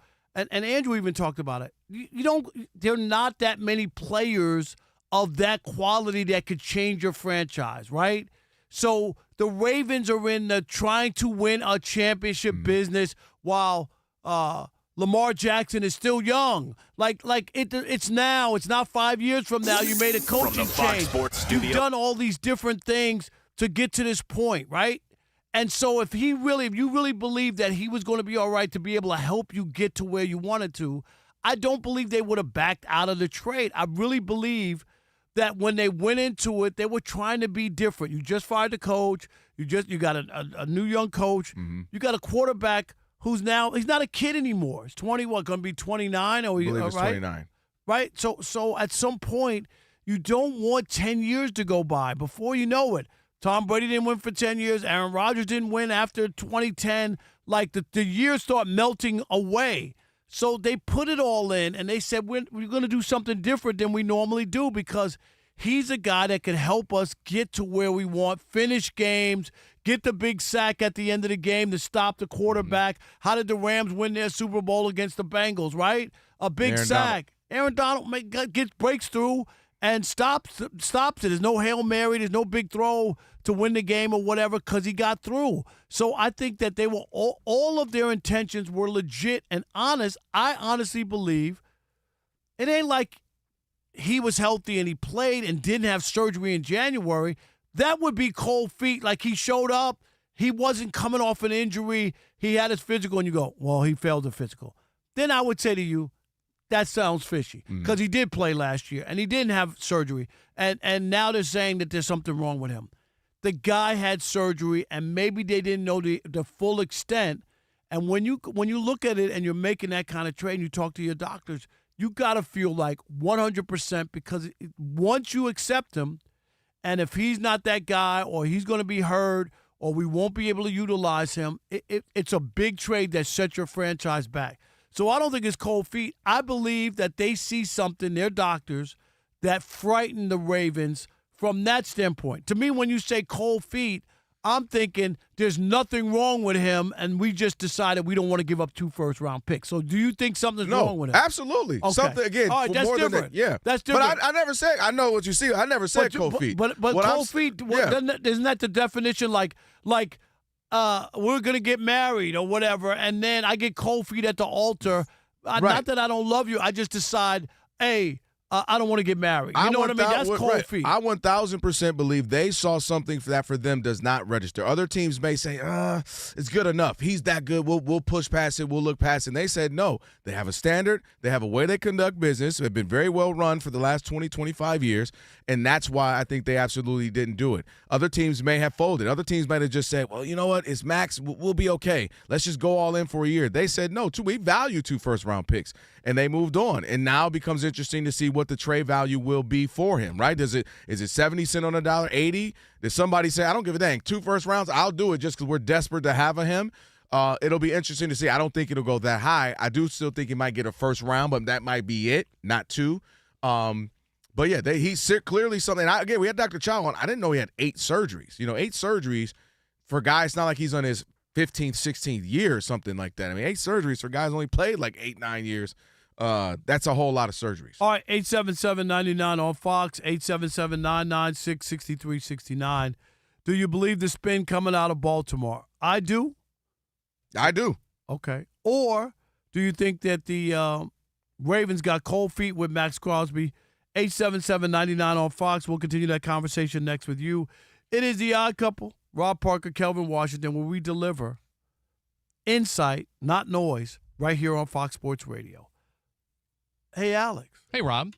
Hey, Alex. Hey, Rob. Stick and stay. Especially if you got some extra money for Uncle Kelvin in the US of A. It's a lot of money.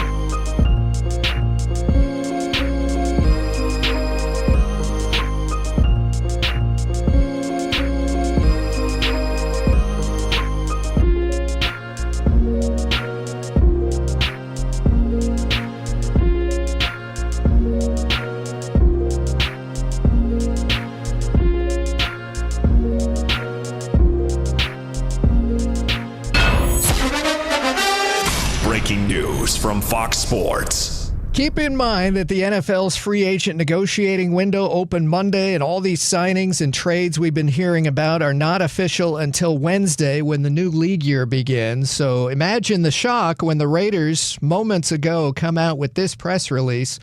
The Baltimore Ravens have backed out of our trade agreement for Maxx Crosby. We will have no further comment at this time, end quote. Back to you. All right. Wow. What a shocker there, huh? Interesting. I mean, we were just talking about how, that's yesterday we talked about the trade and how big of a move this is for him and got a shot to compete after all those years with the Raiders doing nothing. Now you're on a team that. I mean, what's your first thought, though? My first thought is physical. You beat me to it. It's got to be something physical. What else could it be? It's got to be something physical that either they felt was hidden and now they're upset. Hey, you didn't tell us he had a this. Rob G, you could speak to this, but didn't he have an injury or something? Right, last year? Yeah, he had surgery after the season, and that's what the impetus was between him sitting the last couple of weeks. I mean, maybe it's not. Yeah, he's not as far along as he was. They were led to believe, and maybe they're like, dude, he's not going to be ready for 6 weeks or something, and we giving up 2 first-round picks for somebody who can't. And it should be noted that when the news was first reported, this was on Friday right before our program started, right? During our physical. Program. Yes, correct. The trade was completed. 2026, 27 first-round picks from Baltimore to the Raiders for Maxx Crosby. The deal contingent on Crosby passing a physical, which cannot occur until the start of the new league on Wednesday. So he can't even get the physical yet. So maybe it's not a physical that caused them to break it down. Yeah, but I can also look further into your medical history or record. First of all, we're all speculating, so let's just start there. No. But, It's all speculation. We have nothing to go on. He can't have the physical, but maybe there's a further look into. Wait, I didn't. Your doctor. Maybe he doesn't want to be there. Maybe he still loves the Raiders. You don't know what the conversation is. That's just crazy. I mean, it sounds like that, but it could be. That's such a massive piece to what you're doing if you're the Ravens. And we talked about this. Sometimes putting up 40 points but can't close a game out. And you have a guy like that now who can go hunt a quarterback if you're up and kind of, put a game on ice. That's a big blow if this ends up being what it is and he does not end up with the Ravens. It's a big blow. I mean, am I missing something financially, Rob G? Is there some misunderstanding of some monies? What's his contract status? Yeah, I mean, was he going there expecting a new deal or something? According to all reports, he was going to play on his current contract. And maybe they started to have some further conversations of, I'm going to play under it, but you're going to look out for me next year. And they said, no, I don't know. This is crazy because of how big he is, what he meant to the new Ravens, new look Ravens. That's a big-time blow for them. Because you almost kind of – But for them to pull the deal and say we want out of this, there's a red flag there for them because that's a win for them, giving up 2 first-round picks. Oh, yeah, getting a guy that's only 29 years old. Yeah. 28, 29, but people usually don't want to give up that many picks unless they have a difference maker, somebody, like you said, who could close out a game and make a big sack or get a big stop at the end of a game, and that's what he can do. He was expected to get around, we call it low 30 million for the this coming season and the following season. So I don't know if it's some type of wink deal. We're going to extend you, and then they said no, we're not, or something. I don't know. This is crazy. Yeah, this is something crazy. If you're asking me, I'm going to lean towards something physical. I'm going to lean towards he's not as far as long as he thought in his rehab.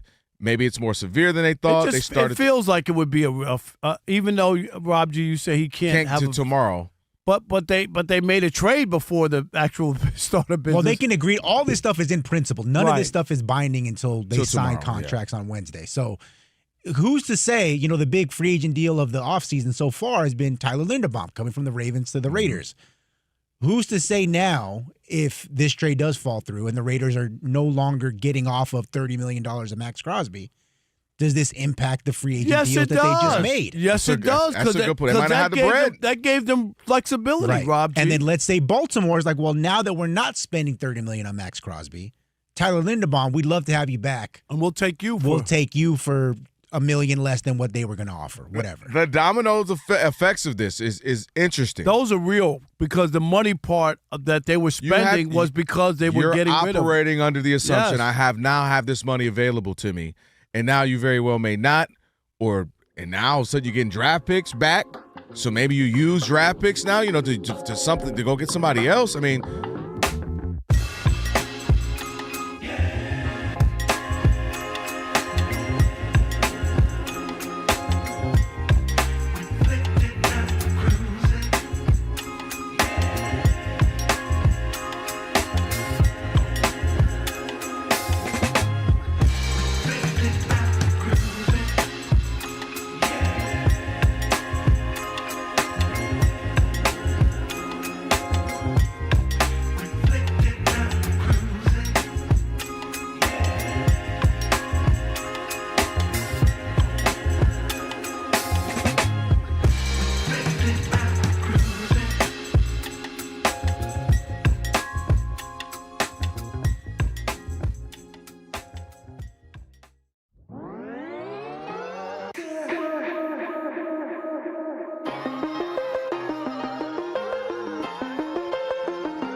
Fox Sports Radio.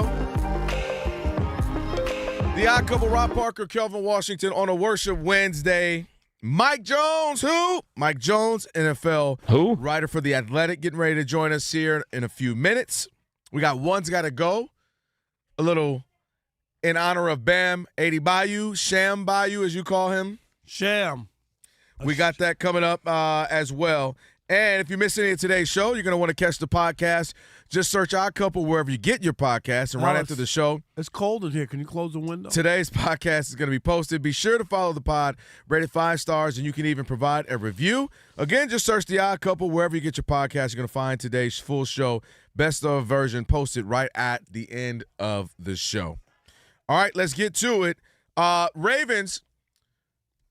They send Maxx Crosby back to the Raiders. They say he failed his physical. Was there some shenanigans going on? Are you buying his health as being the issue? 877-99 on Fox. The GM finally spoke, and he said, we thought we were going to have Trey Henderson and Maxx Crosby's on both ends, defensive line, and it ended up not being the case. Let's take some calls. All right, Justin in New Mexico. You're on the Odd Couple Fox Sports Radio. What's up, Justin? Hey, guys. Hope y'all can hear me okay. Yes, we got you. All good. Okay, perfect, man. Yeah, I totally agree with the Ravens, man. I mean, what do you expect them to do? If he don't pass a physical, I can't take this player. And another thing I would say is, that guy is a warrior. But if you look at all his injuries in the past, he actually played through all of it. I wonder how much that hurts him now. You know what I mean? What do y'all think about it? No, that's a good point. I mean, there's the chance you take when you keep playing through injuries and beating your body up, especially for a bad franchise. That is the risk you take for sure. So he may be beaten up and battered, and the Ravens just said, nah, that's too much for us, especially the investment, 2 first rounds. It wasn't just one, Rob, Two is a lot for a franchise that doesn't give up first-round picks. You can't be wrong on that one because you're going to get killed. You know what I mean? Mm-hmm. Andre in Massachusetts, you're on the Odd Couple Fox Sports Radio. What's up, Dre? How you doing? Thanks for taking the call. Listen, I'm buying the Ravens spin on this. To me, look, they want this guy. They want to bring him in, not just for the name value, how it's going to help their Q rating. What does he have? 5 Pro Bowl appearances, right? 2 times he's All-Pro, second team. So he's a playmaker. He's a difference maker on their team. So you would want him, particularly after they had this down year and they're looking for what the next iteration of the team would be. So there's something there in his medical. You don't want it to be a kind of a situation. I think in basketball terms, a guy like Brandon Roy comes out like gangbusters his first 6 NBA season, and then he has a degenerative knee condition, and he has to, and that's just the end of his career. So I'm not saying that's the case with Maxx Crosby, but you have seen these instances where on the field the talent in and of itself is out of this world, but there's just something there in the medical. Hopefully, it can be something like Michael Porter Jr., who had issues coming out of Missouri. He had to sit out a couple of years, and then he's been relatively healthy the rest of the back end of his career. So I hope that's the case with Maxx Crosby. But it's undoubted there's something in his medical that spooked the Ravens. Thanks for taking the call. No doubt. Thanks Appreciate for calling you. in from the Commonwealth. Of course, you got to get that in. Mike Jones on the way. We'll talk to him in a moment. Monty Bolaños now getting us set on what's trending. Yeah, Monty, give us an update from the Commonwealth. Yeah. We can't possibly believe that the Ravens were hoping to land both of them. How was the money going to work? They had it. They have enough money. Do they have to cover both of them? They let their center go. Yeah. They've already, paying the quarterback, but they claim they did. They Restructured Lamar, stretched that money out. Which is not information that we know yet of. So it's like that would have had to happen. Yeah. Right. But it all just happened too fast. Right. But supposedly, like if everything that they did, they would have had enough money. So they're not like just throwing that would have been out insane, there. by the way. Yeah. That would have been insane. That really would have been. All right, guys. World Baseball Classic. Italy. I'm not going to, you know what? All I'm going to tell you is Italy leads Mexico 5-0. All right, I'm going to tell you something. It's the bottom of the 5th inning. Screw Taco Tuesday. What is this? What? What is Taco Tuesday? Racist. You don't get the correlation? That's got to be racist. What? Yeah, I don't. Is it? I'm mad. Things had to happen in order for you. I'm mad that Mexico's losing. I thought they were going to win this game. Racist. What? and not funny. I don't understand. I still don't get it. I'm still confused. But anywho, it's the bottom of the fifth inning there. Mia, you are next. Juan Soto hit a 2-run shot to start things off for the Dominican Republic, who will now lead Venezuela at 2-1. It's the bottom of the first inning there. Canada is headed to the quarterfinals for the first time in World Baseball Classic history after defeating Cuba 7-2. We'll check in on the NBA halfway through the second quarter, where the Magic lead the Cavaliers 49-44. Desmond Bain 12 points for Orlando. Late in the first quarter, where the Raptors are up on the Pelicans 24-22. In men's college hoops, some of the bubble teams like Indiana is currently losing to Northwestern 71-57, and there's about 2.5 minutes to go. Another bubble team, Texas, losing to Ole Miss 53-48. There's about 12 minutes to go in that one. West Virginia, another bubble team, they're losing to BYU 43-40 with about 9 minutes to go. And the last bubble team currently playing right now, California, losing to Florida State 69-50 with about 12 minutes to go there. In the NFL, former Chiefs defensive end Charles Omenihu has reached an agreement today on a 1-year deal worth up to $7 million with the Washington Commanders. According to multiple reports, the Vikings are going to meet with quarterback Kyler Murray, and they're considered the front runners to land him after his release from the Cardinals. Colts and quarterback Daniel Jones agreed to a new 2-year deal worth $88 million, while the Bills agreed to terms on a 3-year deal worth more than $43 million with defensive end Bradley Chubb. Back to you guys. Thank you, Monty. Appreciate you. Explain your joke. I can't. Okay. I'm just, you know what? I'm just going to suspend myself tomorrow. All right. Oh, Chris. I'm suspended. Chris, you got to relax, Chris. Chris in New Jersey, he thought it was funny, but I'm just. Yeah. It's so ridiculous. Thank you, Monty. Mike Jones, National NFL writer for The Athletic. Save us. By Mike Jones on X joins us now. What's going on, Mike? How you doing? I'm doing well. A little frazzled, worn out from the wild, wild west that is NFL free agency, but we're hanging in here. I thought he was saying he was watching the Miami Heat game and get an 83 from Bam. That phony basketball game. I wasn't watching that lack of defense, ridiculous. Thank you. Scored, point-chasing mess. No. That made me mad, man. I can tell. The freaking Wizards, man, lay some lumber, man. Like, don't let that guy jack up all them shots on you. That's embarrassing. I told Rob I thought they'd find a guy who on the bench who never plays. He's like, go get in that game. Go do something. Go foul. Make that happen. I guess the 80s ain't happening. Let's talk about it. Maxx Crosby, this seems like the piece that might be able to help Lamar get to a Super Bowl. And bam, next thing you know, it's not happening. Just your initial reaction. It was shock. When I first saw it yesterday, because I'm scouring Twitter and trying to keep up with everything, I thought sure it was one of the ridiculous AI, like, fake Twitter accounts. And I was like, wait, this is real Adam Schefter. And then, like, my coworker Diana Rossini tweeted it, and then Ian Rappaport. And I was just like, wait. And then I all of a sudden got the notice from the Raiders, and I'm like, this is real.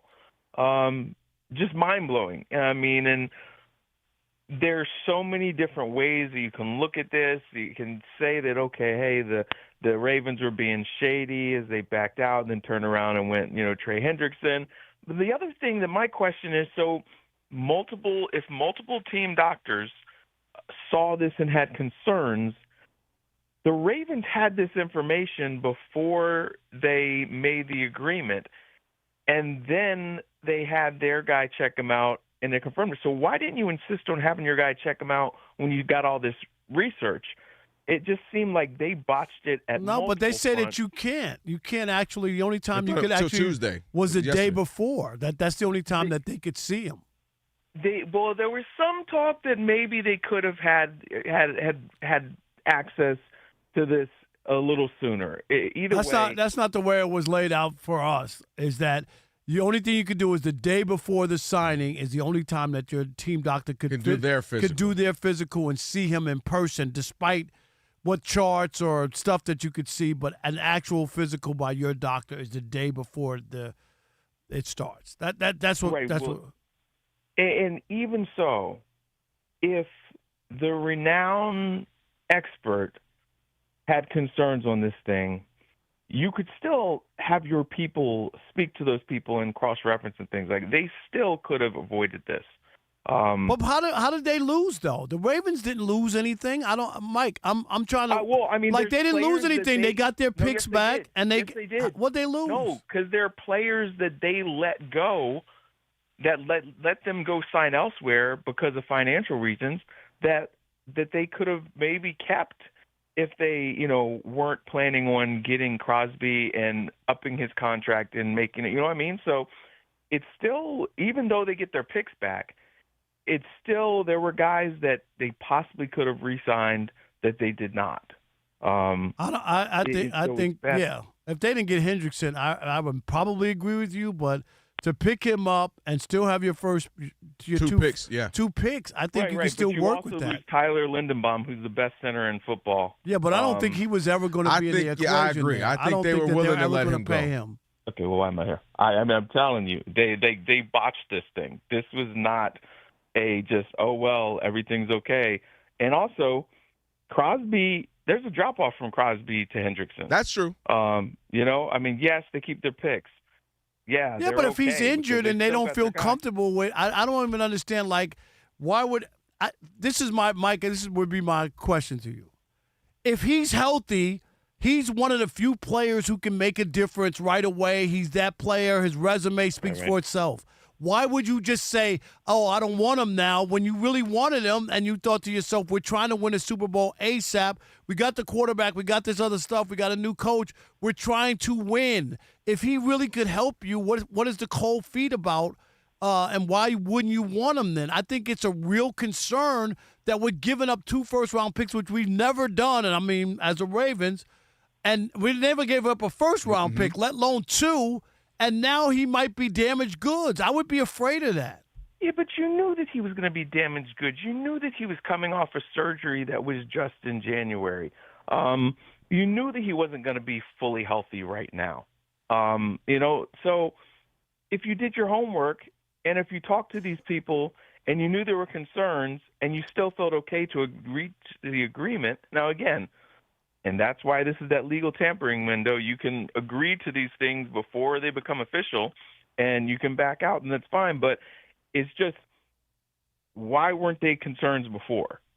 It wasn't like Mike, but you're having a different conversation with Dr. Chow. We had Dr. Chow on yesterday. The doctors didn't see him, though. I hear your point. And they're saying they got more info to you, which is Rob saying that they got more info on that meniscus. They thought it was a quick little cleanup and ended up being more shaving off of it than they thought. And the reports are that they thought he'd be good. He'd be good. But they say they found he'd only be really good this year. They'd be concerned about the second year. All right, let's switch up. We don't want to eat up all the time. The Jets and Geno Smith. Is Aaron Glenn, what is this? Is he the bridge quarterback? So you bring back a guy from a decade ago who left there with a broken jaw and a terrible offense? I don't even understand what the Jets are doing. Well, I mean, okay, he's a different quarterback now than what he was then. He's, further developed. He's more effective. Also, yes, what do they have around him? Is this team significantly better? It's totally different, as far as coaching staff and general manager and everything like that. They need a quarterback. They need somebody that's reliable that they can count on. They need a veteran. It happened. He was awful last year. I don't know if that's last 2 years led the league in interceptions. But Chip Kelly was awful, and so was Pete Carroll was awful. He wasn't awful in Seattle. I know, and those guys got fired, and that's why Geno got right. So I don't blame Geno. I don't blame Geno so much for his regression because, look, he looked – I'm not saying that they could have, that he's going to like a Super Bowl type of quarterback, but he was effective as a just above a game manager in Seattle, and then he goes there and it was not. But you don't have to be that bad, Mike. Like, you can be bad. There can be some regression, right? I get that. Nobody has the exact same year every year. But my gosh, 32 interceptions in the last couple of years and look in the shell of your old self. And Seattle moved off of him, and they went to the Super Bowl. I mean, I'm just saying, like he hasn't played well after he had that one great year. What was he? The completion 75%, 73%. He really played well and deserved comeback player of the year or whatever he got. But I don't know. The last couple of years, he just doesn't look the same to me. Well, I mean, that may be. And again, like I said, I'm not saying that he's going to lead them, to the playoffs. But they need a veteran there because what they have is not, not quality quarterback play. Justin Fields is just, he's athletic and everything. He's not the guy. Aaron Glenn told us last year he was. Healthy. Yeah, well, but, I mean, the thing is, there are real questions about Aaron Glenn too. Go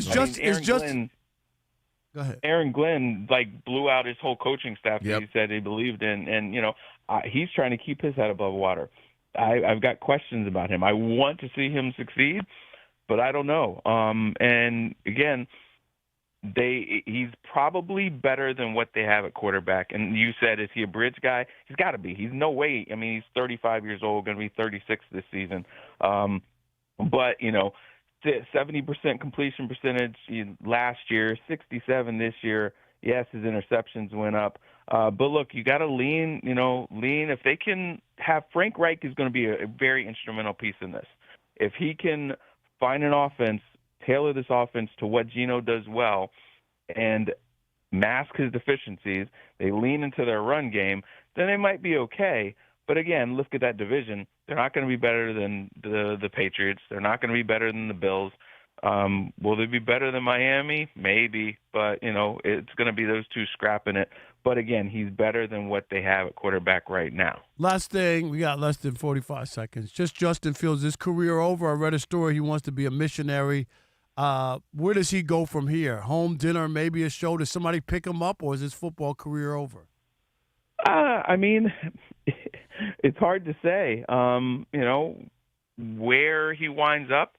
If he winds up, trying to stick this thing out, or if he wants to have a fresh start.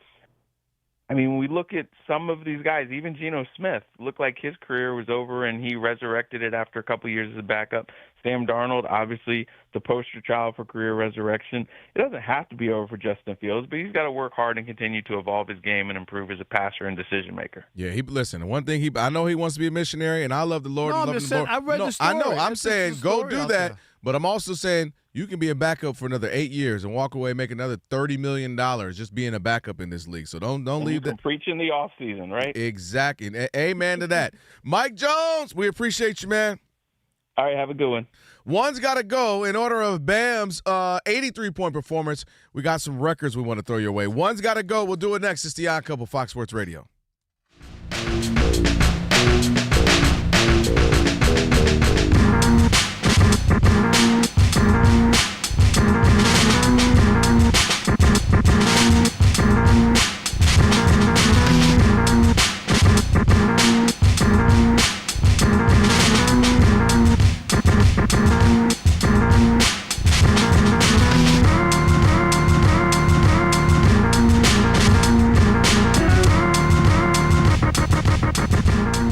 I saw something in baseball last night that was like a little, did not feel good to me. Can you explain? Yeah, we had a big issue there in the World Baseball Classic. International relations are at an all-time low between Mexico and the United States after this one. In case you missed it, Randy Arozarena, who plays for Mexico, was up at the plate. Cal Raleigh was behind the plate for Team USA. And Arozarena walked up to Cal Raleigh, his Mariners teammate. They were on the same team. Oh, I'm sorry. Stuck his fist out. Give him a pound real quick. Acknowledge him like, hey, man, good to see you. And Cal Raleigh did not reciprocate. Didn't reach out, didn't look up. They kind of little back and forth. We don't know what was said, but did not look pleasant. After the game, Arozarena spoke to Spanish language reporters, and he said a lot. I'm just going to give you the highlights. Here's what he said. What's going on?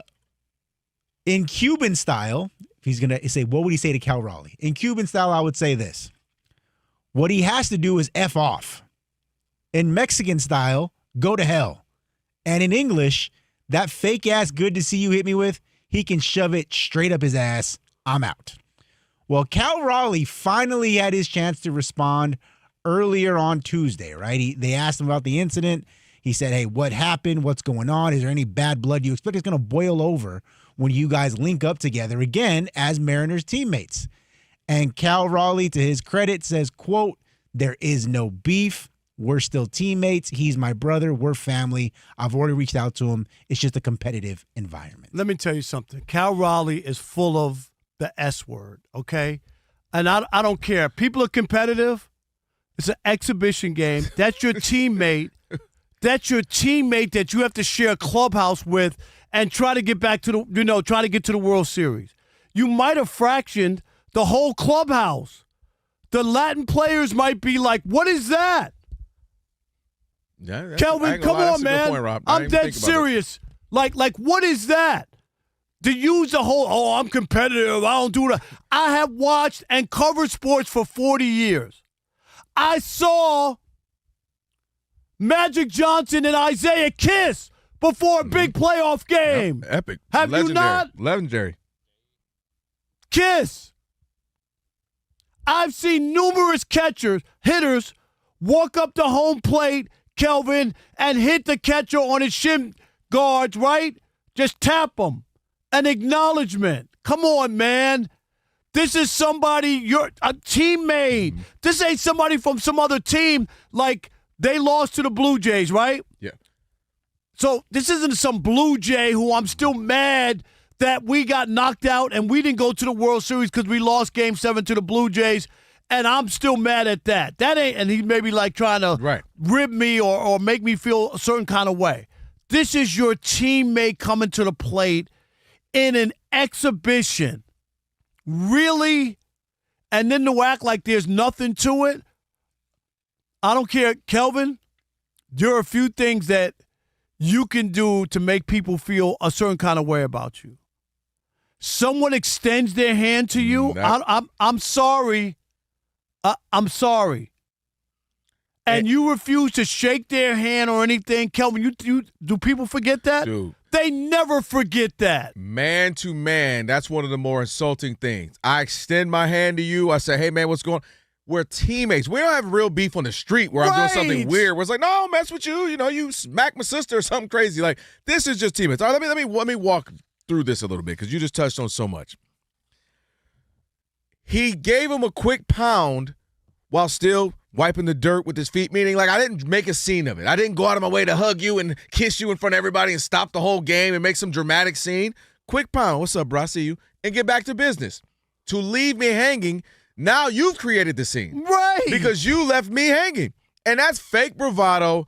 That's fake toughness because some of the toughest cutthroat killers, Kobe Bryant, Michael Jordan, if you want to go football, it doesn't matter. We other just baseball talked about players, Isaiah and Magic. Killers. Yes. Dapped up, hug, kiss before. And those are competitors, not teammates.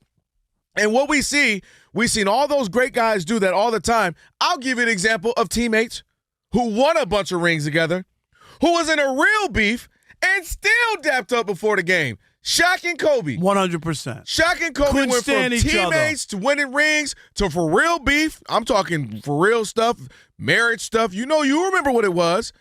And they played the Heat for the first time. Shaq and Kobe, what they did? Hey, they dapped up, bump chests. You're playing a game together.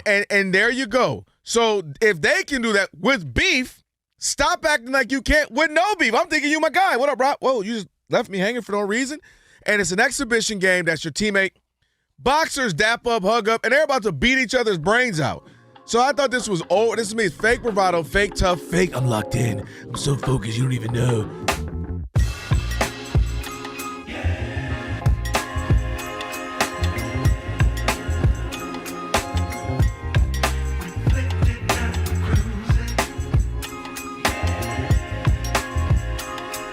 Fox Sports Radio, it is the Odd Couple. Rob Parker, Kelvin Washington. Thank you to Mike Jones, just joined us.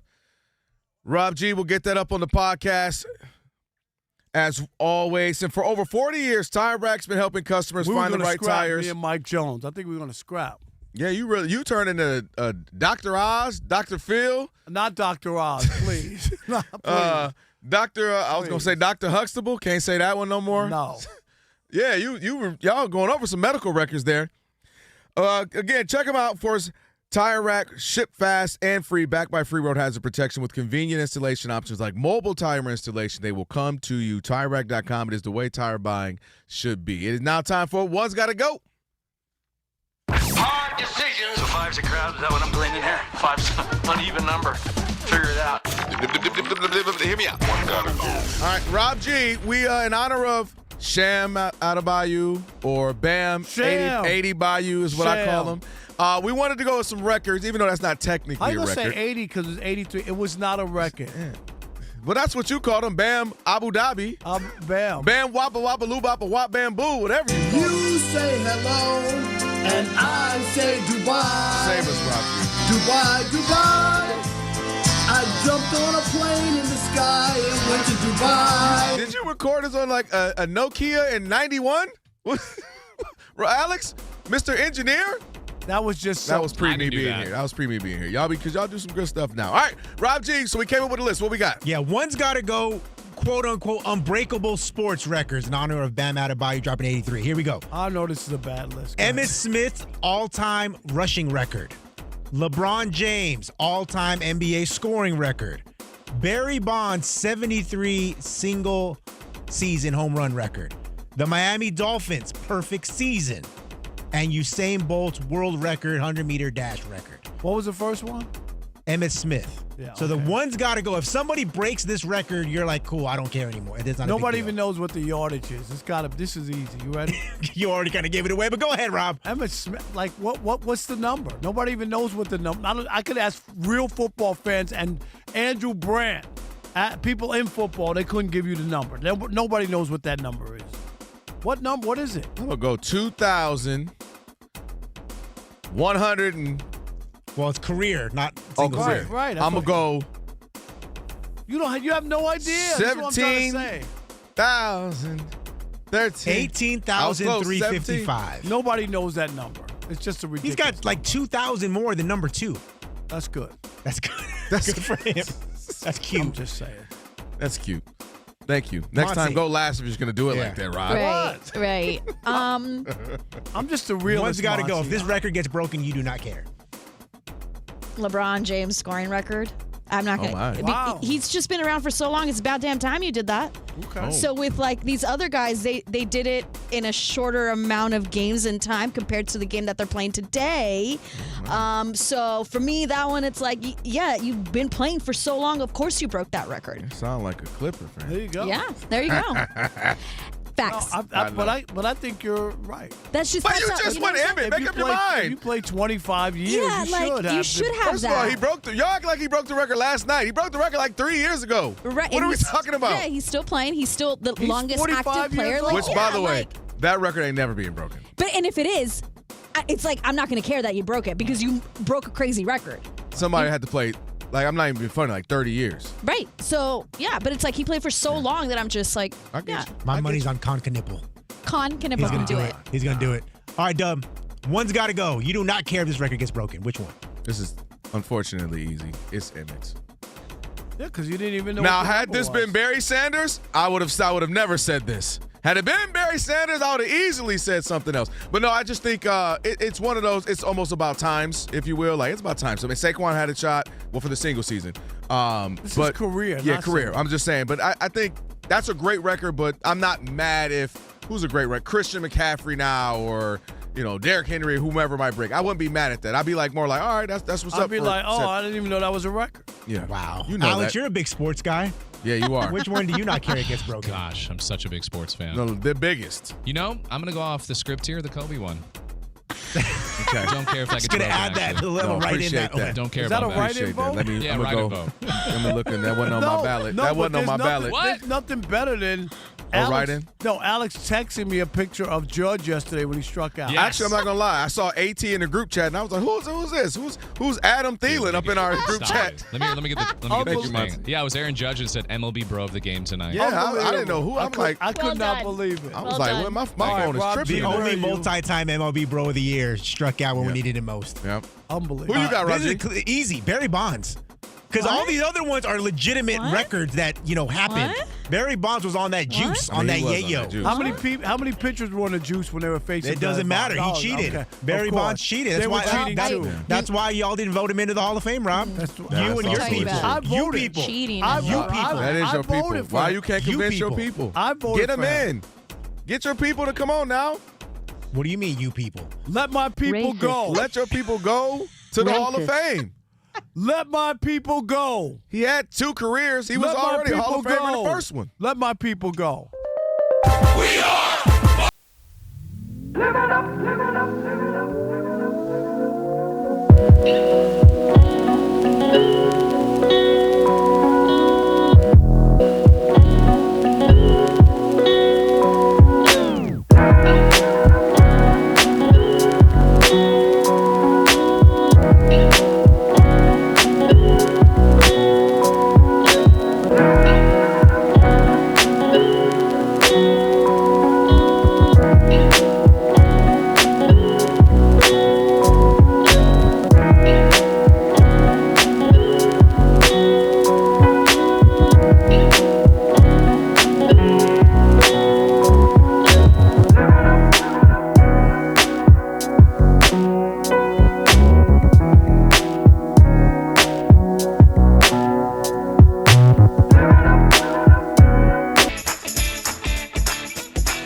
It's the Odd Couple. You know what time it is. It's your boys. Let's get it.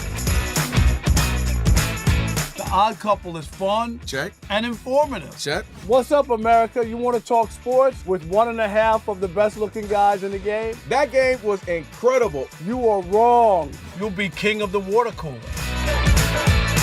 What's it like working with Rob? Rob in his mind is like Chris Rock mixed with Richard Pryor, so I'm running out of fake laughs. Ha ha, Rob. Rob is very passionate.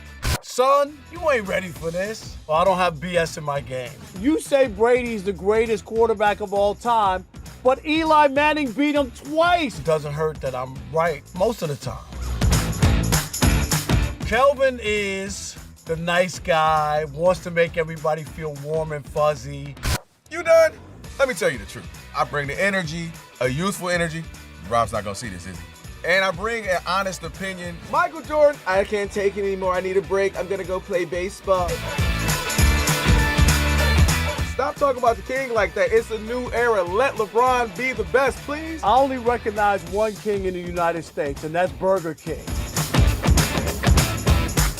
The connection with the Odd Couple audience is incredible. We really invite them in. And they can relate, whether it be things about our own personal lives or our takes on sports. Love you guys. You guys are killing it. Thank you for rocking with your boys. They feel like it's just my guys, just my friends, and they join right in on the show. We talk with the listeners, not at them. Obviously, you can listen to us live, but you can still check out the podcast. You can check out our YouTube. You can check us out on social media. So in any way you want to get it, you can get it.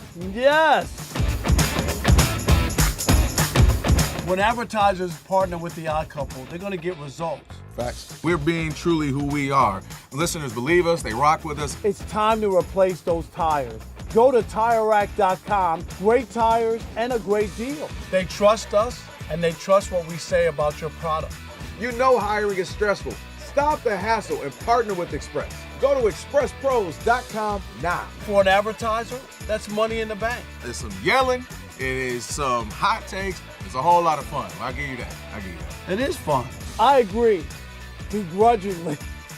The Odd Couple. Sports talk that's too good and too fun.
In the NBA at halftime, the Cavaliers and the Magic are tied at 62. Paolo Banchero for Orlando, 17 points. James Harden for Cleveland, 16 points. Halfway through the second quarter, where the Pelicans lead the Raptors at home 39-38. In men's college hoops, McNeese has punched their ticket to the big dance, winning the Southland tournament for a third consecutive year.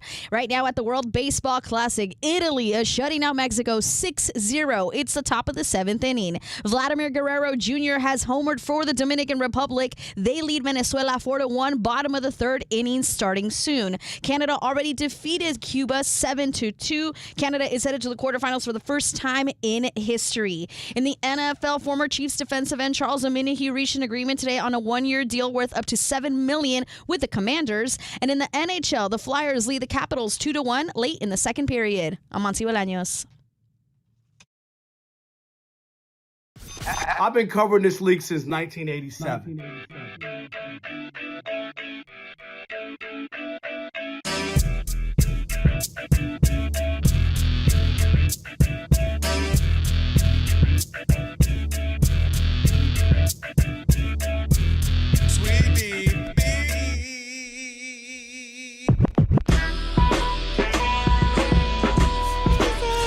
Can this sports writer and this sports fan share a radio show without driving each other crazy? Now, live from the Fox Sports Radio studios, here's Fox Sports Radio's Odd Couple, Rob Parker and Kelvin Washington. Hour number three. Number here on the three. Odd Couple. That's right. Rob Parker, Kelvin Washington, Fox Sports Radio. So much to do, so little time left in this program. And with the iHeartRadio app, you can stream us wherever you happen to be. That's right. Catch us and all the fine Fox Sports Radio shows live 24/7 in the new and improved iHeartRadio app. Just search Fox Sports Radio in the app.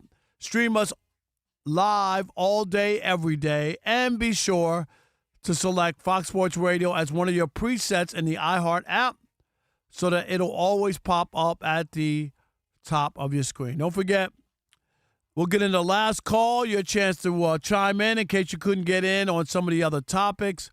We still got a lot to talk about, even some baseball with the WBC and the gaffe, the mistake made by USA's manager. We'll do that.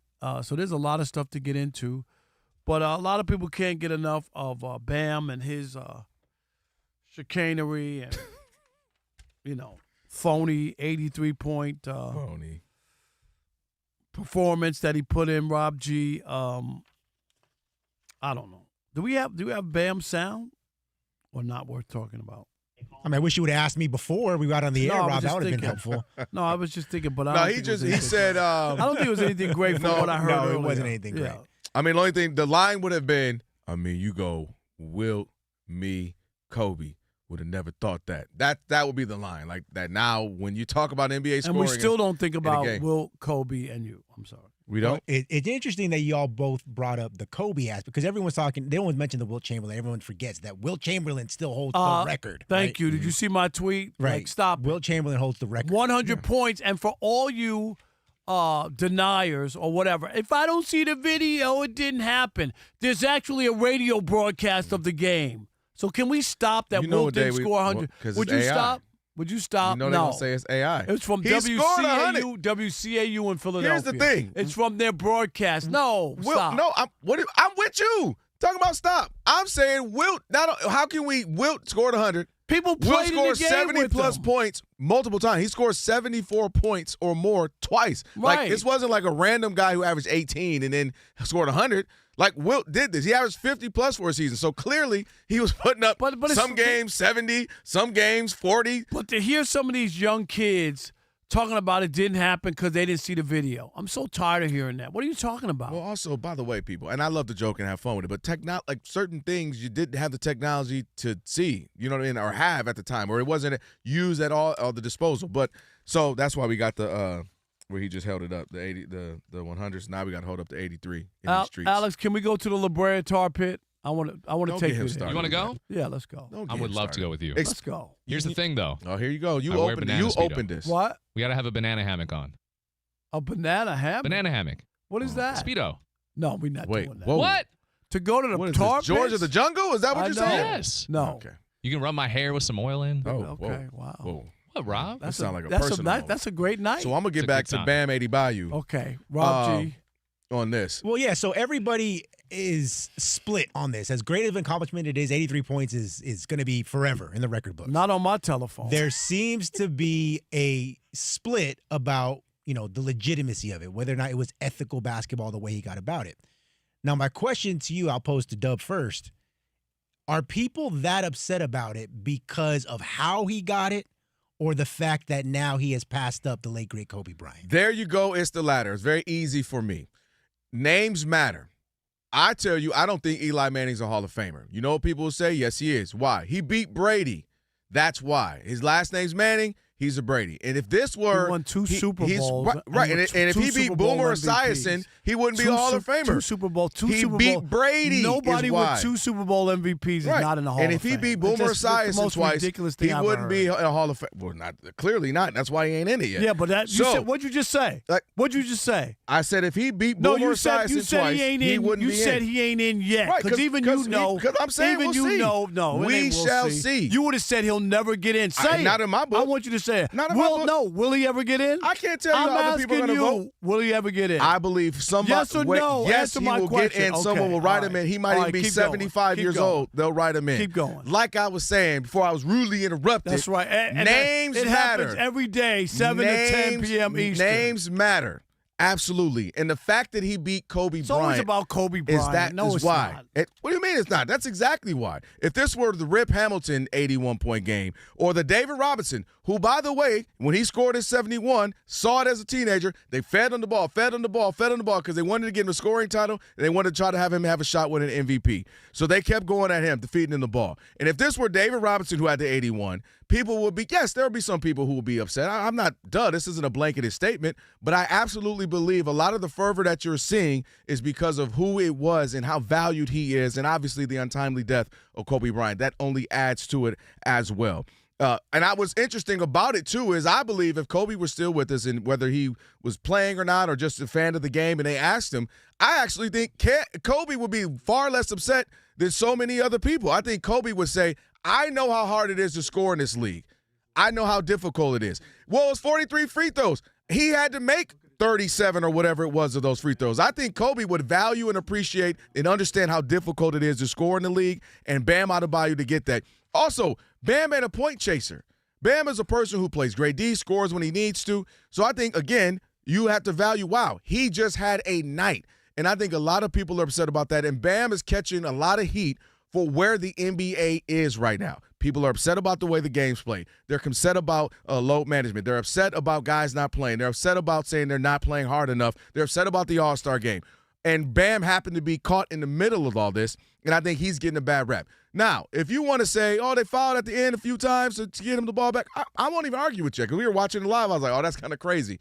But at the end of the day, he still had to score 83 points. That was a remarkable feat. It was fun, and that's it. It doesn't mean he's better than Kobe. Doesn't mean his legacy is anything like that.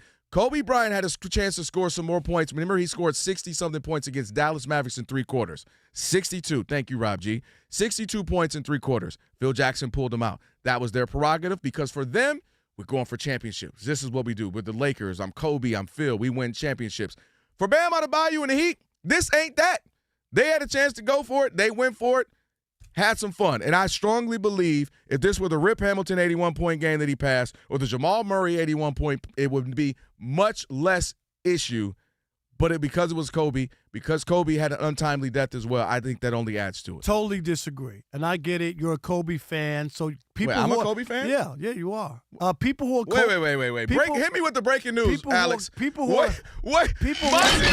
In my entire life, breaking I have news never from in my Fox entire Sports. life heard I'm a Kobe fan. You're a Kobe. I've literally been called a Kobe hater. You sit here every day. You're a LeBron fan.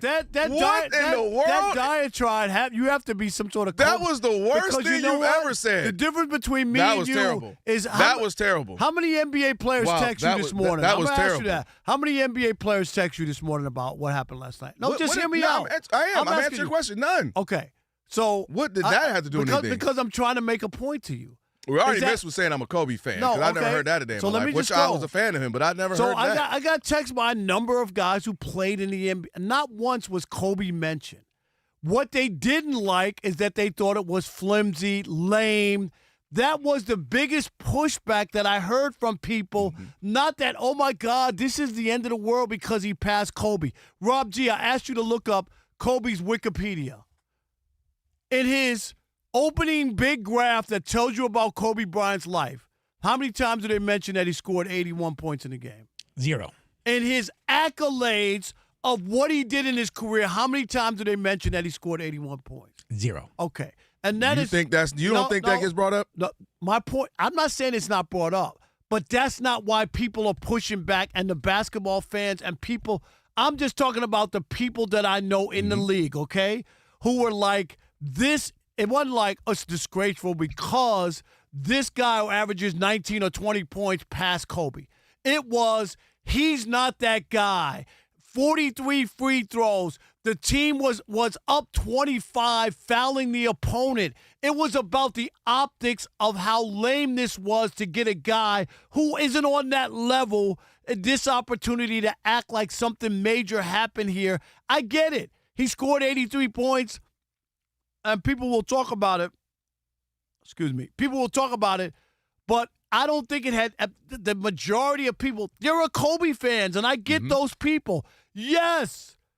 If you were a Kobe fan just because, and then you saw a lot of people talk about he broke Kobe's record. No, he did not. Kobe didn't have a record. That's why it's not in his Wikipedia. But that shows you why. what that means to people, that their brain is Kobe's record. They're just Kobe fans. And I get it because they don't know who Will Chamberlain is. They're too young.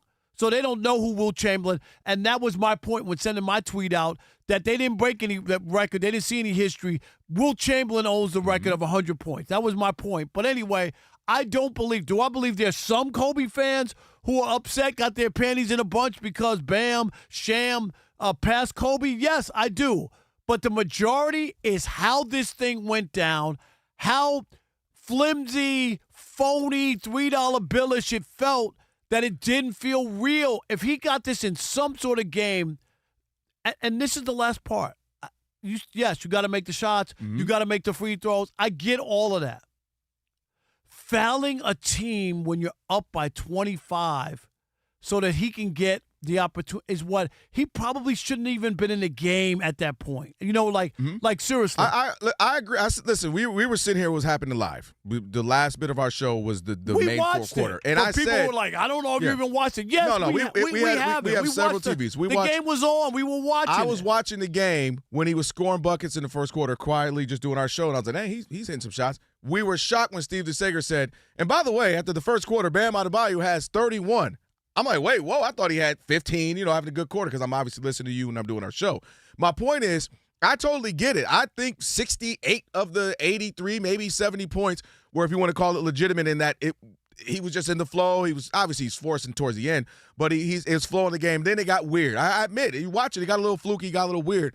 But to me, again, I think we just will naturally a month, a year, 2 years, 5 years, 10 years, just be like, oh, Bam had 83. And I got to think we'll just be remembering it as that. Just like what Luka had, 72 or whatever, 73 a couple of seasons ago. Like it was just Luka had 73. I don't know his stats. I don't know the threes. I don't know the amount of minutes and all that. I just know Luka had one night I'm watching TV, and I'm like, wait a minute, Luka's going crazy right now. And I remember, whoa, wait a minute, Devin Booker's going crazy with his 71 piece. And it just happens. And I think people are taking it incredibly personally when it just happens where guys have a night in whatever the sport may be. There's guys who all of a sudden get 4 or 5 home runs who they might even never play the next season in baseball, but they had a night. And Bam Adebayo, who's a heck of a player, but he's not a caliber scorer. But he didn't have a night. That's the thing is that's what people are having an issue. 43 free throw attempts is not having a night. That's what if he would have, and that's why even Udoka said the same thing. He looked at the threes right away. Maybe he went on a binge and he had 14 or 15 threes. Then you look at it and go, my God, he was feeling it, and he had a hot night, and he put up the points. So now it's how you get it, right? Yeah, because what I'm saying 43 is, 43 free throw attempts is someone could be mad if somebody took. So watch this. LaMelo Ball, we had a conversation off, like a buddy of mine, and we were saying, like, who could be the next? I said LaMelo Ball because LaMelo Ball is the type of person who could take 35 threes in a game, and that's just not crazy for him. He comes from an era shooting at Chino Hills, 100 points and all of that. My point is, if LaMelo Ball did this in 3 years and he shot 30 or 40 threes, then we're going to complain about that. We're going to say, well, he did it in 43. He shot 40 and he made 28 of them or something, whatever it would be. Like, we're going to do this. I think anybody who made 28 or 33s, I don't think people. But I hear you. I disagree. I think people will say, well, anybody could get that if I jacked up 43s. Yeah, if I shot 43s, I could get that. Free throws are not like making free throws are not making threes. We're gonna do that with different free things. throw. That's like making an NBA player making free throws. Seriously. I mean, he had if you fouled Shaq or Dwight or a bunch of other people, but those 43 guys, times, they ain't making those guys are 36 or 7 of them. Those guys are terrible free throw shooters. 877-99 on Fox. I want to hear what people say. You agree with Kelvin? Where are you on this? How much of this blowback towards Sham 83 is because is he permanently Sham? That's to me because he passed Kobe. He had one night where he was balling. Now he's Sham. 877-99 on Fox. We'll continue that conversation next with you. It is The Odd Couple, where we deliver insight, not noise, right here on Fox Sports Radio. That was a long one. Stick and stay. Unless you're trying to come back at me in the US of A. I'm trying to get that tar pit going, Rob. Yeah, let's go.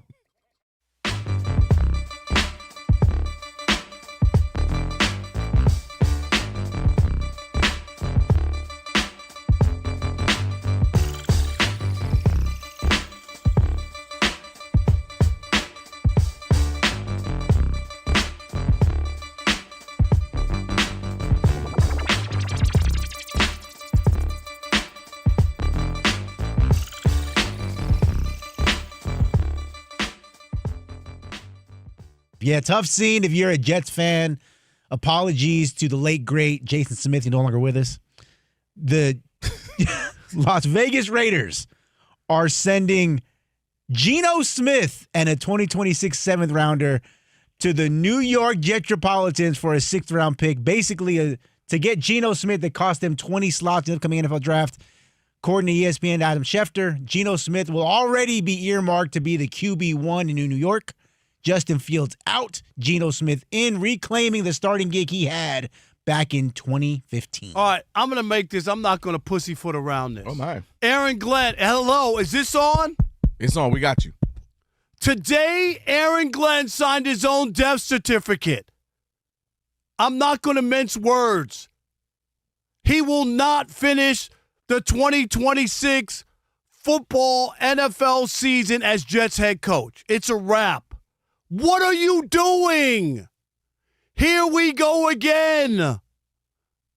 Last year, you brought in Justin Fields, told us how he was the hardest quarterback to game plan for and how great they gave him a 2-year contract.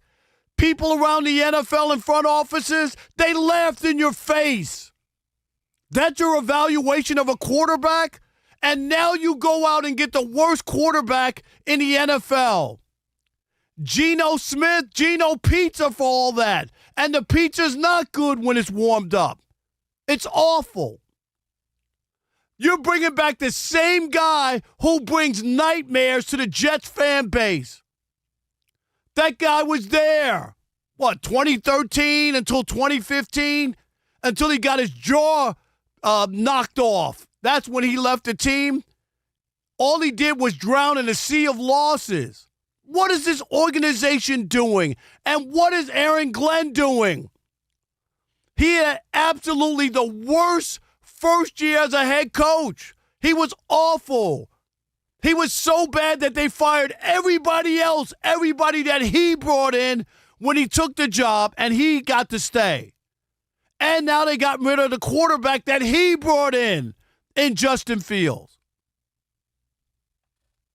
Really, Jets? Really, Woody Johnson? Really? Aaron Glenn is dead to me. You hear me? He is dead to me. The NFL now only has one black head coach. He's in Tampa Bay. My God. That's all I can say. Mic drop. Ooh, and you hungry? That's why you really came with it. Listen, Aaron Glenn, I figured it out. Told Rob G this earlier. Aaron Glenn wants to be the defensive coordinator for the Detroit Lions again. And he is doing anything he can, self-sabotaging, to get back to that role. Because nothing else makes sense, Rob. Nothing else makes sense. You get there, you tell Aaron Rodgers, do us a favor. Come on all the way out here to New York. Fly out here. Okay, cool. Let me go meet the new coach. Get out. You tell Aaron Rodgers to get out. Flew him all the way out there to tell him we don't want you anymore. And then you start the season. You go get Justin Fields. You give him a bunch of money. And if that was your choice, great. But now you're not sticking with it. Now you're getting rid of him. You have to pay him. Still have to pay him the money. It's guaranteed money. And now you go out and get Geno back, as you mentioned, back to the Jets, where that was PTSD for Jets fans. And I would imagine for Geno as well. It wasn't as if it was a great situation for him. And if Justin Fields doesn't work there, what makes you think Geno's going to work there? Geno didn't work with the Raiders, where he went with this head coach, Pete Carroll. That was supposed to be the tandem that revitalized the Raider Nation, and it didn't work there. So if it didn't work with his previous coach, who knows him and understands him and had his best years as a pro, who he was with when he was with Pete Carroll, why is he going to work now all of a sudden with the Jets? And Aaron Glenn blames everyone else. Everyone else can get fired. Everyone else can go. 7 coordinators, 8 if you include Steve Wilkins. Steve Wilkes. Everybody can go except him. And so everyone else is the issue. When you were a former defensive back, you're a defensive side of the ball coach, and your entire defense for the first time in the modern era doesn't get even an accidental tip pass interception. So Aaron Glenn, at this point, I'm convinced he's like, what else can I do to make this go horribly wrong so then I can go and be back with the Lions and hopefully try to, rekindle that old thing back. Because none of this makes sense. None of this advances your team. None of this makes the Jets better now or in the future. You have new coaches again. You went and got Geno, who's playing poorly, who leads the league in interceptions at 32 in the last 2 years, and that's the guy you're bringing back. I don't understand it. It doesn't make sense, and I truly mean this. I hate to see this because you said it, but it's the truth. We have, 2 black coaches right now? 3. We have 3 black coaches right now. I was wrong. I'm sorry. I missed one. Yes. We have D'Amico Ryans, who's a bunch of success, obviously, out there in Houston. But we have 3 headback coaches, black coaches, and I'm serious when I say we might be 3 weeks into the season where we're now down to 2.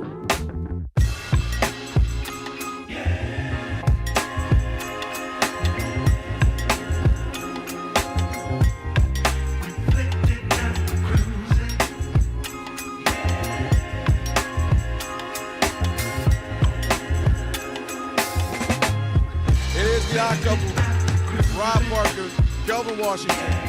Worship Wednesday. Thank you all for listening, and be sure to check out the YouTube channel if you are watching. We appreciate it.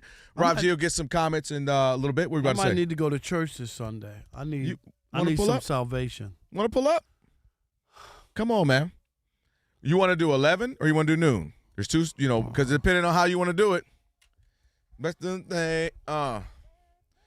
He's waiting on you. And he will wait until the end of time for you too, Rob. All right. YouTube, check it out, Odd Couple FSR. Like, share, subscribe. And on Monday's show, we'll report back how church service was. All right, let's get to it.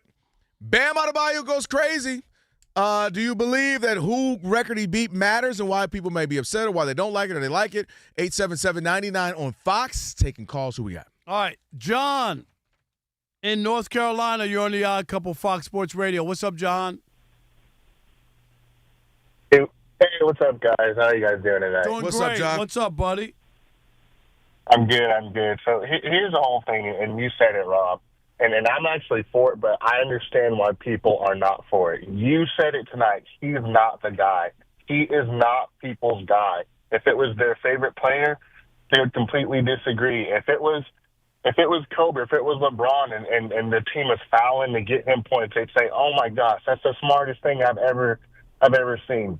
Point is that records are made to be broken. We're going for records. He's in the game. He's playing, and then everyone brings up the fouls as if he did an SGA move and he drew all those fouls. Did we not see him get triple teamed? Did we not see him get clotheslined multiple times? And if he's going to go to the line, how are we going to be upset at the guy for making them, especially as a center? He had a great night. Let's let the man have his night. Yeah, I'm with you. I'm with All you. right. Yeah, I'm not with that. I'm sorry. Who next? Let's go to Raheem in Syracuse, where I was. Syracuse. I'll be there a couple weeks. Yeah, you're on the Odd Couple Fox Sports Radio. What's up, Raheem? What's going on, fellas? What's Doing up, brother? good. How are you? Radio I'm Raheem. good. Yes, sir. Yeah, Rob, I agree with you 100%, man. It felt manufactured. It wasn't like when Kobe scored the 81, or even Brown in the playoffs when he scored the last 28 or 30. It's like you wanted to see him with the ball in his hand and him go off. We didn't see that, though. Right. Last night was like why people are tuning out of the NBA. That was disgraceful, honestly. Like I'm with you, and that's what I said. Like that was Adam Silver's legacy rolled up in the ball. You got one team that didn't want to win in the Washington Generals, and then you had this awful basketball where in a 25-point blowout they're fouling Wizards so that they can stop real the quick clock. for the both of you. That's all I'm Was saying. it disgraceful because he scored 83 or disgraceful because he scored 70? Because if you watch the game, he was just balling. He wasn't balling because he's making free throws. Balling. The first 3 quarters, it was just him balling. He had 71. No, and he the free didn't. throws got crazy in the fourth quarter. Thanks for the call. Appreciate like now that, it was Raheem. disgraceful when he was just balling. Was nobody said Booker's was disgraceful. Luka's 2 years ago, whatever it was, 73 was disgraceful. Embiid's crazy night was just now this one's disgraceful. City in Cleveland. You're on the Odd Couple Fox Sports Radio. What's up, City? What's going on, man? What's going on? Doing great. What's up? Hey, man, long-time listener, man, first-time caller. Appreciate you. We appreciate hey, man, you. I love y'all, man. I love y'all going at it. But, of course it's Fugazi. Yes, it is, City. Come on, man. Sham Adebayo putting up 83 points. He Come called him on, Sam. man. I don't even know if he said Sham. He saw him Sam. Sham. 83 points. Come on, man. Like Rob said, man. Didn't nobody want to see Sham Adebayo score no 83 points. Then tomorrow he'll score 13. What is we doing here? 100%. So wait, so who did it have to be for you to be okay with it? That's the crazy part to me. Somebody who's good. How about that? Yeah, thank you. With y'all. How about that? That's crazy. Well, thanks for the call, City. Hey, here's my Appreciate list it. of candidates I'm okay with scoring 83 points. Like, it got to be some. He had a night. It happens in every sport. Jordan in D.C., you're on the Odd Couple Fox Sports Radio. What's up, Jordan? How are you? Oh, hey, Rob, Kelvin. How you guys doing? What up, man? Yep. No. Bam. You know what the problem was? Bam was the player that people didn't want to see score. If he had scored that 83. If Ant-Man would have scored 83 that exact same way, people would have been loving it. It's because people don't see Bam as a player worthy of passing Kobe. That's what the problem is. That's a good point. Yeah. That is because I think if it were Wemby, I think less people would be upset. Yeah. If it were, as you mentioned, Ant-Man, people would have been big mad if it was SGA. Oh, Rob G, they would have been big mad if it was SGA. The free throw merchant. Well, but the problem with SGA is that he would have had 100 free throws. That's what I'm saying. If they think Bam getting free throws. So, yeah, I do think that matters. People are like, who did it? It matters as well. I appreciate the calls. Nobody always. thought it was Kobe. That was interesting. Yeah, Get into I those do. Well, there was a few who said it off the air, but then got cut off before they could get to the point. Oh. Who cut him off, Rob? Who cut him off? Thanks for the call. Click. What? I didn't cut. I don't control the calls. They all say they blame me. I told you they get scared of you. That's what drives me crazy. What? Because they'll be like, well, Rob, let's say they were going to say it was Kobe. Rob, I hear you and I do think it, but I just think it was that it's Kobe. No, wait. No, absolutely not. And then they go, you right, Rob. They be scared of you. Like you're going to do something. I'm asking you. I'm asking you what happened. Is Bam Adebayo the best player ever to live and walk Earth? No, yes or no? Stop being scared. Put the camera on me, Elijah. You do bully people, Rob. Man up. Am I a bully? Say what you got to say when you call 877-99 on Fox or the comments. Say it with your chest. Rob G, look on the Odd Mob. Am I a bully? And if I am, I'm going to go to Bully Anonymous. No, because they can Twitter finger I'm not you. a bully. They can Twitter finger you. You can't do anything. So they can, Rob ain't this, Rob ain't that, But when they get on here, Rob, I disagree. I think Kelvin, wait. Okay, Rob. You was right, Rob. I'm sorry, Rob. City from Cleveland did not do that. He just said that he agreed. He was on his way to doing it. I did not. I'm He said, not. well, Rob, Rob, I just No, you know what he actually put on. You don't have the screen because it's not working over there. But he said that first off, I want to say that Rob Parker is capping. He did not talk to no NBA players. So I'm like, all right, go ahead and bring that. If you want to bring it up, go ahead. And also, Kelvin's right, but the Kobe has something to do with it. You want me to show you my phone? No, I'm just saying, like they say what they're gonna say, and then they get on the air. Rob and it's G, like, you know I can show you on my phone. I can show you mine too. You. I texted Eddie House, Antonio Downs, like, what's up? What'd they say? I'm not going to tell you, Rob. It's private. Me and Tom Brady, we don't share our cell phones. Oh, okay. That was a good one, Rob. Yeah, you both cheaters. That's why. Wow. Oh, man. I didn't mean personally. Kelvin started it at the top of the show. Now you edited it at 6:30 First of all, PM. mine was that you had a free Y'all day trying from to your have me ladies. divorced. Man, this is what I be talking about. I don't know. Do you not call your wife and daughters your ladies? Of course. That's what I said. Your ladies were gone. Y'all read that wrong. Monty! Alex is like, I'm changing direction right now. I think Rob G I wants drive a the ship. trade. Here I we think go. he wants a trade. Do you want to trade?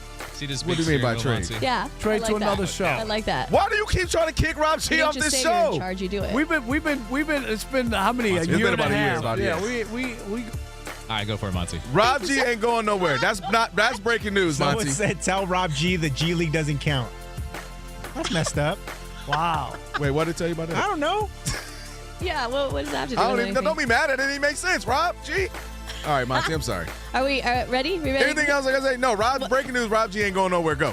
You ain't going nowhere, not at all. We'll start with the World Baseball Classic. Italy is crushing Mexico right now, 8-1. It's the top of the 8th inning. You can catch the action on FS1. The Dominican Republic has extended their lead over Venezuela. They're up 7-3 after 4 innings, and Canada already defeated Cuba 7-2. Canada is headed to the quarterfinals for the first time in World Baseball Classic history. When it comes to the NBA, late in the third quarter, the Magic lead the Cavaliers 89-86. Paolo Banchero, 23.7 rebounds. James Harden for Cleveland, 24 points and 6 assists. Halfway through the third quarter, where the Pelicans lead the Raptors 77-65. And halfway through the first quarter, where the Jazz are up on the Knicks 26-16. When it comes to men's college hoops, Lehigh just beat Boston University 74-60 to win the Patriot League championship, punching their ticket to the Big Dance for the first time since 2012. McNeese punched their ticket to the Big Dance after winning the Southland tournament for a third consecutive year.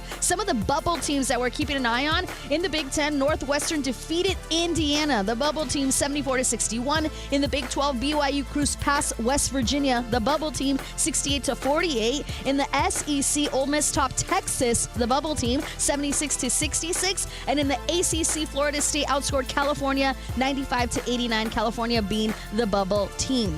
In the NHL, just 2 games on this Wednesday night. Canadiens and Senators are tied at 2 after the second period. Flyers now lead the Capitals 2-1. They're about to start the third period. And in the NFL, earlier today, the Ravens and defensive end Trey Hendrickson agreed to a 4-year, $112 million contract. Former Chiefs defensive end Charles Omenihu reached an agreement today on a 1-year deal worth up to $7 million with the Commanders. The Bills agreed to a 3-year deal worth more than $43 million with defensive end Bradley Chubb. And the Colts and quarterback Daniel Jones agreed to a new 2-year deal worth around $88 million. Back to you guys. Thank you, Monty. Have a great night. Odd Couple, Rob Parker, Kelvin Washington on a Worship Wednesday. And when the cold weather sets in, everyday aches and pains can linger, but Alleve's got your back with up to 12 hours of body pain relief per dose. Aleve keeps you going with long-lasting body pain relief this winter. Try Aleve. Use as directed for minor aches and pains. All right, Rob G. We haven't talked a little bit about it, but the WBC is still going on. And there was a loss yesterday. I called it the Cal Karma from Cal Riley. But some controversy with it as well. Yeah, now thankfully for Team USA, it looks like they're going to advance because Italy is putting the wood to Mexico right now. They're bailing out the United States. I was pulling for Mexico tonight to make the United States That's so squirm. anti-American of you. Yeah, no, it's not, because of what happened and that them not knowing that they didn't make it to the quarterfinals. Rob don't like puppies. He don't like hot dogs. Rob. He don't like No, he bald like eagles. Tacos. Don't like the NRA. Tacos. Don't like, You like tacos. pickup trucks. I like tacos, like chicken soft tacos. Do Like, you? Yeah, with just the cheese, the lettuce, and the chicken. No sauce. Sounds like an enchilada. No, I like that too. Okay. Yeah. Okay. All right, so there it is. Our next little get-together is going to be Rob the G, Mexican food Yeah, place. let's do that. That'd be good. That was all right, Alex? Yeah. But there's a song I'm going to send you, Rob. It's called White People Taco Night. And I feel like the way they make the tacos, you would love it. I think he would be all Why in. are you trying to say I'm white? No, now? because the way you described like the taco, it, they're like, oh, ground beef from the grocery store. Now, to be fair, Rob G. Pre-made toward the taco hard shells from the grocery store. Yeah, you disrespecting a lot of people listening right now, Rob G. You just I don't a lot want of people. the sauce. You don't like pico de gallo? No. Oh, you like any kind of salsa? No. You just want chicken wrapped in a flour tortilla? Yeah, don't even want tortilla anymore. He's on a diet. With the no. I'd have to just eat it without that. What are we doing then, Rob? Yeah, let's wait. Let's wait till. Let's wait until I'm shredded. Basically, he's gonna be eating up diced chicken. That's you know it. what I feel like you would really like, Rob? Medieval Times. Is that like a restaurant? No, it's like a it's show. like a show. You know that where they eat the I've big seen that. drumstick and they're doing Chicken, the excitement. Okay. They get the whole thing. Get some drinks. Remember the cable guy? You mean some grog? Yes. We'll drink grog. Yeah, that you. Look at you being so medieval. Yes. Yeah, you'd like that. No. Give me a cup of grog. All right, Rob. So, again, USA got bailed out, but the big story happened during our show yesterday. USA got the brakes beat off of them by Italy. It was 8-0. They came back, It was made it embarrassing. 8-6 final. Yes. Made me unhappy to be an American. And the thing that made it even worse is that coming into the game, USA manager Mark DeRosa said on MLB Network, ahead of their game against Italy, quote, "We want to win this game even though our ticket's punched to the quarterfinals." Now, the problem is their ticket was not punched to the quarterfinals. By them losing to Italy yesterday, it set up a stage where tonight, if Mexico would have won, it was entirely possible that USA would not have made the knockout stage of the WBC. Which is crazy, considering that the team that they've put together, that they were supposed to be, you know what I mean? Yeah. Most people expecting them in It's Japan. the no dap karma. Right? To face off. But my thing here is, Mark DeRosa, you're the manager. You got to know that, okay? Mm-hmm. There's no way you can go walking around and you think your team is qualified. And you can't guess. We talk about that. When in doubt, don't. And I tell young writers and young people all the time when they're doing how you spell somebody's name, right, to my students, all that. Don't guess. Somebody could say their name is Mark. Ask them to spell their name. M-A-R-C? Exactly. Yeah. It could be all kinds of people spell their names differently all the way. And my point is, the idea that DeRosa didn't know, the general manager of the Dream Team and the USA, men's baseball team didn't know, or people around him, and that he could go on television on MLB Network, be comfortable sitting there having a conversation, and confidently say. There's the part. Confidently. He didn't go, I believe I got to check to make sure, but I think something. It was just, no. He's like, we made it. We're we really want to win this game, but since we already qualified for the quarter, and then of course he was called on it in the press conference afterwards, and he said he misspoke. Yeah, he mistakenly. But it misspoke is like, you call me Rod instead of Rob. Would you say that? Yeah. I just. You know what I meant. I meant Rob. Or they call you Kevin instead of Kelvin. I think he was misinformed and mistaken, but I don't know if he misspoke. Yeah, it reminds me of, remember when T-Mac, you know this because you were in Detroit. And it's really happened, even though he came on this radio show and was like, and denied it. Did you know that? I watched it live in my apartment as a college kid. Nobody has like the video. Like I don't know what it's not on YouTube. No radio. Like that's what he. Interesting. So it's like a Mandela effect is what they call it. Yeah. Right. That's what he used. He was like, Rob. He was like, where's the tape? That's what he said. Where's the tape? Dude, he said it feels good to get out of the first round. I know because they were up 3-1 on the Pistons, and it was the year they just switched to 7. 7 games, no longer 5, and he was off on that. My point is, it's kind of like that where you're just not paying attention to the actual rules or the way the tournament works, and you get caught on it. And he did as well. And I'm not going to say a lot, but you wonder if the casualness had anything to do with the players, and like in the back of the head, like, oh, it don't matter, we in anyway. If it played any role in that. But yeah, it's just a bad look. You as the manager, you're managing the team, you're leading the team, they're following you, and you're supposed to know those things. Absolutely, especially in a big-time tournament where the literal world is watching. So I'm sure he can't wait for this to be over so he can get back to the season and move on and get back to the 162 and just, where that's away. We're not talking about that anymore. But it's an embarrassing a slip up because you're supposed to know that because you relay the messaging to the team. Hey, this is what we're doing. This is what's going on. Here's the bracket. Here's how it's happening. He also was talking about that they were celebrating after they had won their third game, that there was like a celebration and some guys are dragging this morning. You're really celebrating and drinking beers and at the bar, hotel bar, and talking baseball story. Like, It's great. And nobody there was like, I don't think you're there, Rob G. You know what I'm saying? Like, right, you know how else you know he's lying? Because in a game that they would have had to have won to lock up a spot, rested Bryce Harper, rested Alex Bregman. Right, and then when they're coming back and they're getting close there until Aaron Judge let us down per the usual. Unbelievable. Aaron Judge, he doesn't pinch run for Paul Goldschmidt. Right. So it's that like was if the you big, were really good trying point, to win and you knew that you didn't have this locked up. And you knew that you knew to would have done something. run differential. 100%. Right. So that's why. But here's no idea. Here's where it's bad. The indictment is on the whole organization or the whole team, whatever you want to call it.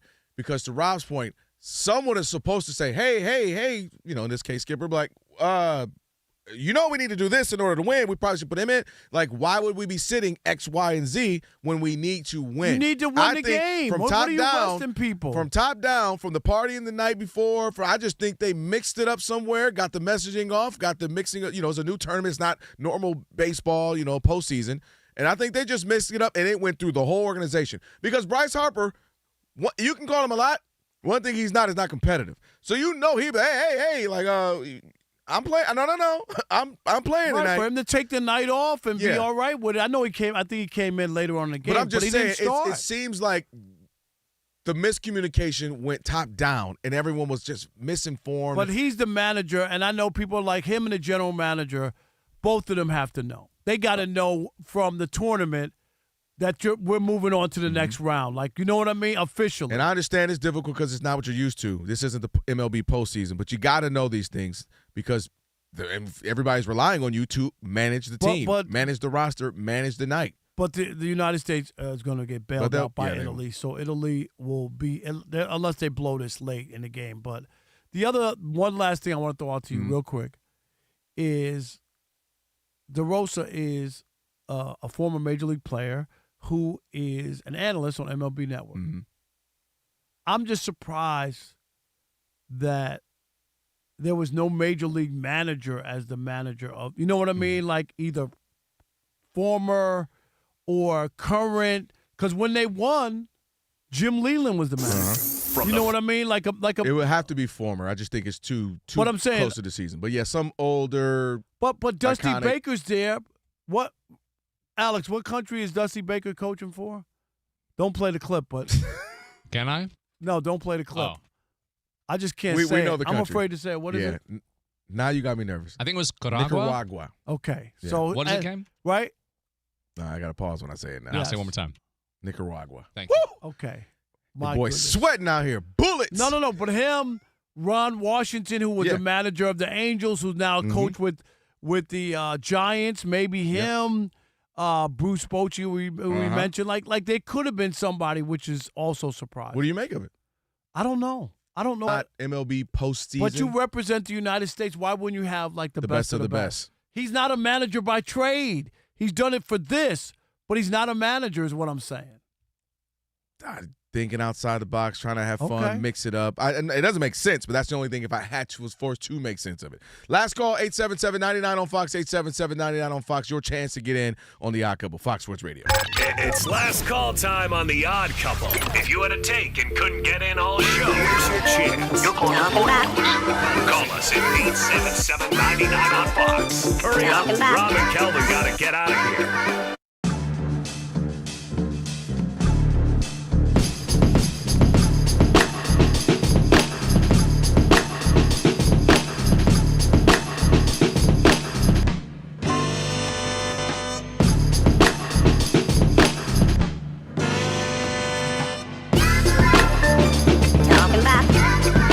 Rob G, Alex, I could only imagine, Alex, how Rob would feel if he would bought his ticket to this game. Because you remember, I can't go because of jury duty. Yeah. I was going to go to Atlanta, and I got jury duty on Monday. I don't know if they're going to select me or not, but I'm going to tell you, my heart was broken when I heard the news today that Magic City Monday was officially canceled by that weasel NBA commissioner, Adam Silver.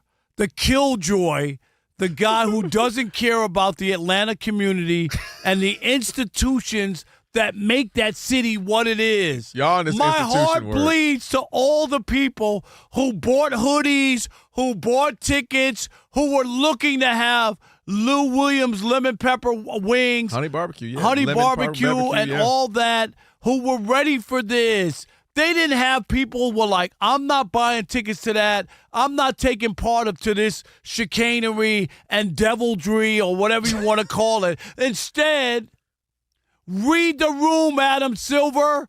The only people who didn't care about it or didn't want it, weren't it from Atlanta. They always sticking their nose in Atlanta business. This ain't no NBA event. Says the person who's in L.A. This is the person. This is the Atlanta. This was an Atlanta event. Sometimes you do special things in special cities for people because you know how it resonates with people. How dare you take this away from the people of Atlanta? I'm sick to my stomach. If I could talk to Adam Silver right now, I have a feeling what you would say. Can I tell you what you would say? it would not be pretty. Tell him, Alex. You would say, what would the 5 fingers say to the face? What did the 5 fingers say to the face? What? Slap! I think you would slap Adam Silver right now. Slap! I can't believe how upset you are. Here's the best part. The best part is, Elijah, put the camera on me. My partner is really sad, y'all. Like, not tongue-in-cheek, I'm doing this for radio, hamming it up sad. He's been in a mood all day. I didn't want to call him out. It has been 2 hours and 5 minutes of you not being the same. First, I was wondering if it was your bad scrimps, messed your stomach up or something. No, it is good. you upset that you can't go. First of all, you couldn't go, but because of jury duty. But that this won't. You're so mad. You're mad for the people who were even going to go. Yes, because that they you can bought live tickets. vicariously through them. They sold out. I wanted a hoodie. Now, let's go a little further into this. This is what I was telling you. I've been in Atlanta a gazillion times. My sister lives in Atlanta. I love Atlanta. Lord willing, I live another 50 years, but if I never live in Atlanta, I'll be shocked because you couldn't have told 20-year ago Kelvin that he would never live in Atlanta. I know what Magic City is. I know what it means to people. I know what that whole lifestyle, not even just Magic City. You got all of the other clubs like that, what it means to them out there. However, Rob, this is what I was telling you.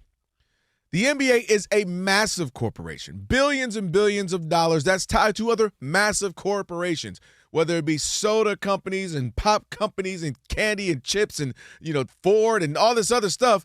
And again, my whole thing was, I'm not shocked Atlanta wanted to do this. I'm not shocked the Hawks wanted to do this and went ahead. I kept telling you I was shocked the NBA was okay with them doing this. Not Magic City saying we're going to have an Atlanta Hawk night. The Atlanta Hawks saying we're going to have a Magic City night because, again, while you're okay and other people okay, and hey, if that's what you want to do, more power to you, go to the strip club. That's your prerogative. The difference is you're tying it to the NBA, and that's why I was shocked that it was happening. Not shocked that the Hawks would want to do it or that at the city of Atlanta, more shocked that the NBA would be okay with the linking and the correlating the two and tying them together. That's what shocked me, Rob. Can I give you this? Yes. My NBA CWPFs, you know what that stands for, Rob G? Let me see. And Alex? CWPFs. Pizza-ish. PS. Rob G? What you think, Rob? Come on. I can't think. Alex, CWPF. CWPF. Close, warm, personal friends? Yes, there you okay. go. Rob G is the winner. My NBA CWPF. Uh-huh. Can I read you what I got? Yeah, I want to know. Horrible public relations by the NBA to cave. 100%. Never should have got to the stage of this without the league at least signing off on something of this magnitude. I don't believe that people are doing their own thing and the NBA doesn't know anything going on. This is why I don't agree with this. This is why I was telling you. Hold on. Go ahead. And here's number 2.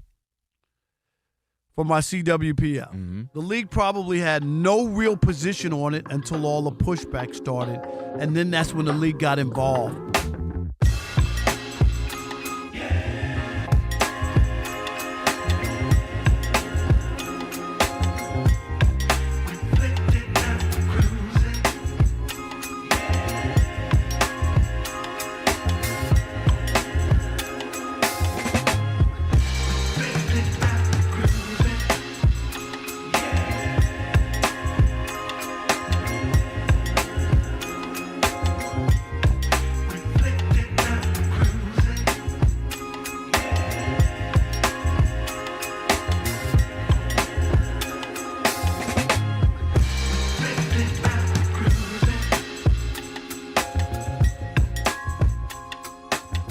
Fox Sports Radio, Odd Couple. One more time for us, Rob and Kelvin on the Worship Wednesday. Been a great show. Thank you to all the guests. Thank you for listening. Thank you for watching on YouTube. For over 40 years, Tire Rack's been helping customers find the right tires for how, for what, and for where they drive. Ship fast and free, backed by free road hazard protection with convenient installation options like mobile tire installation. TireRack.com. It is the way tire buying should be, and it is now time for Last Call. This is the last call. Last call!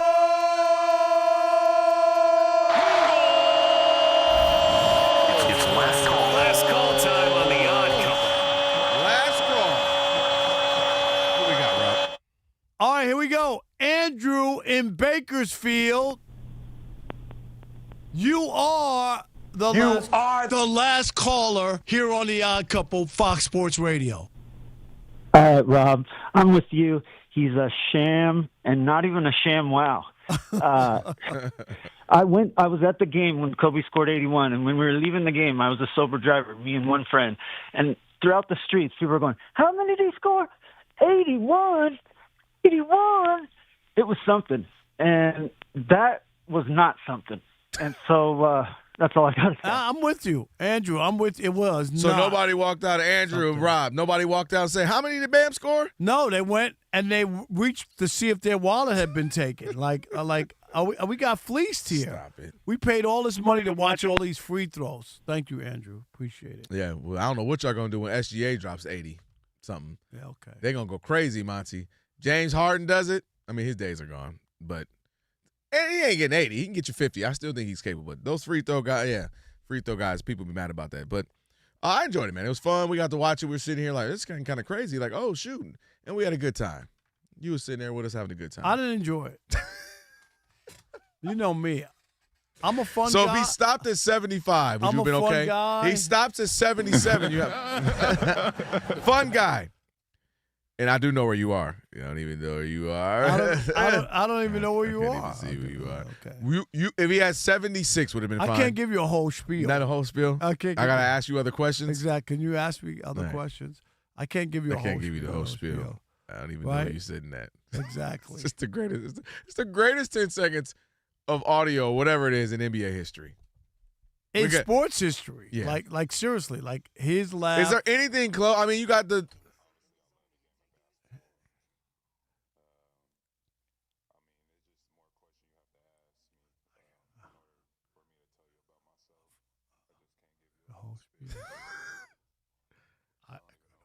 Not.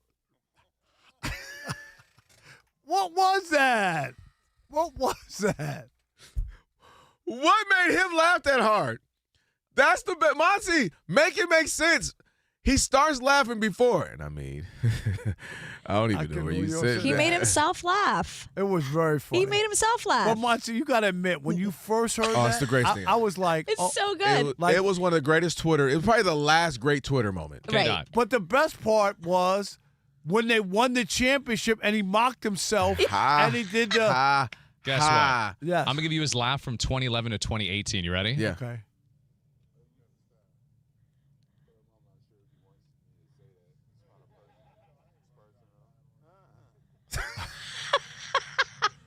I know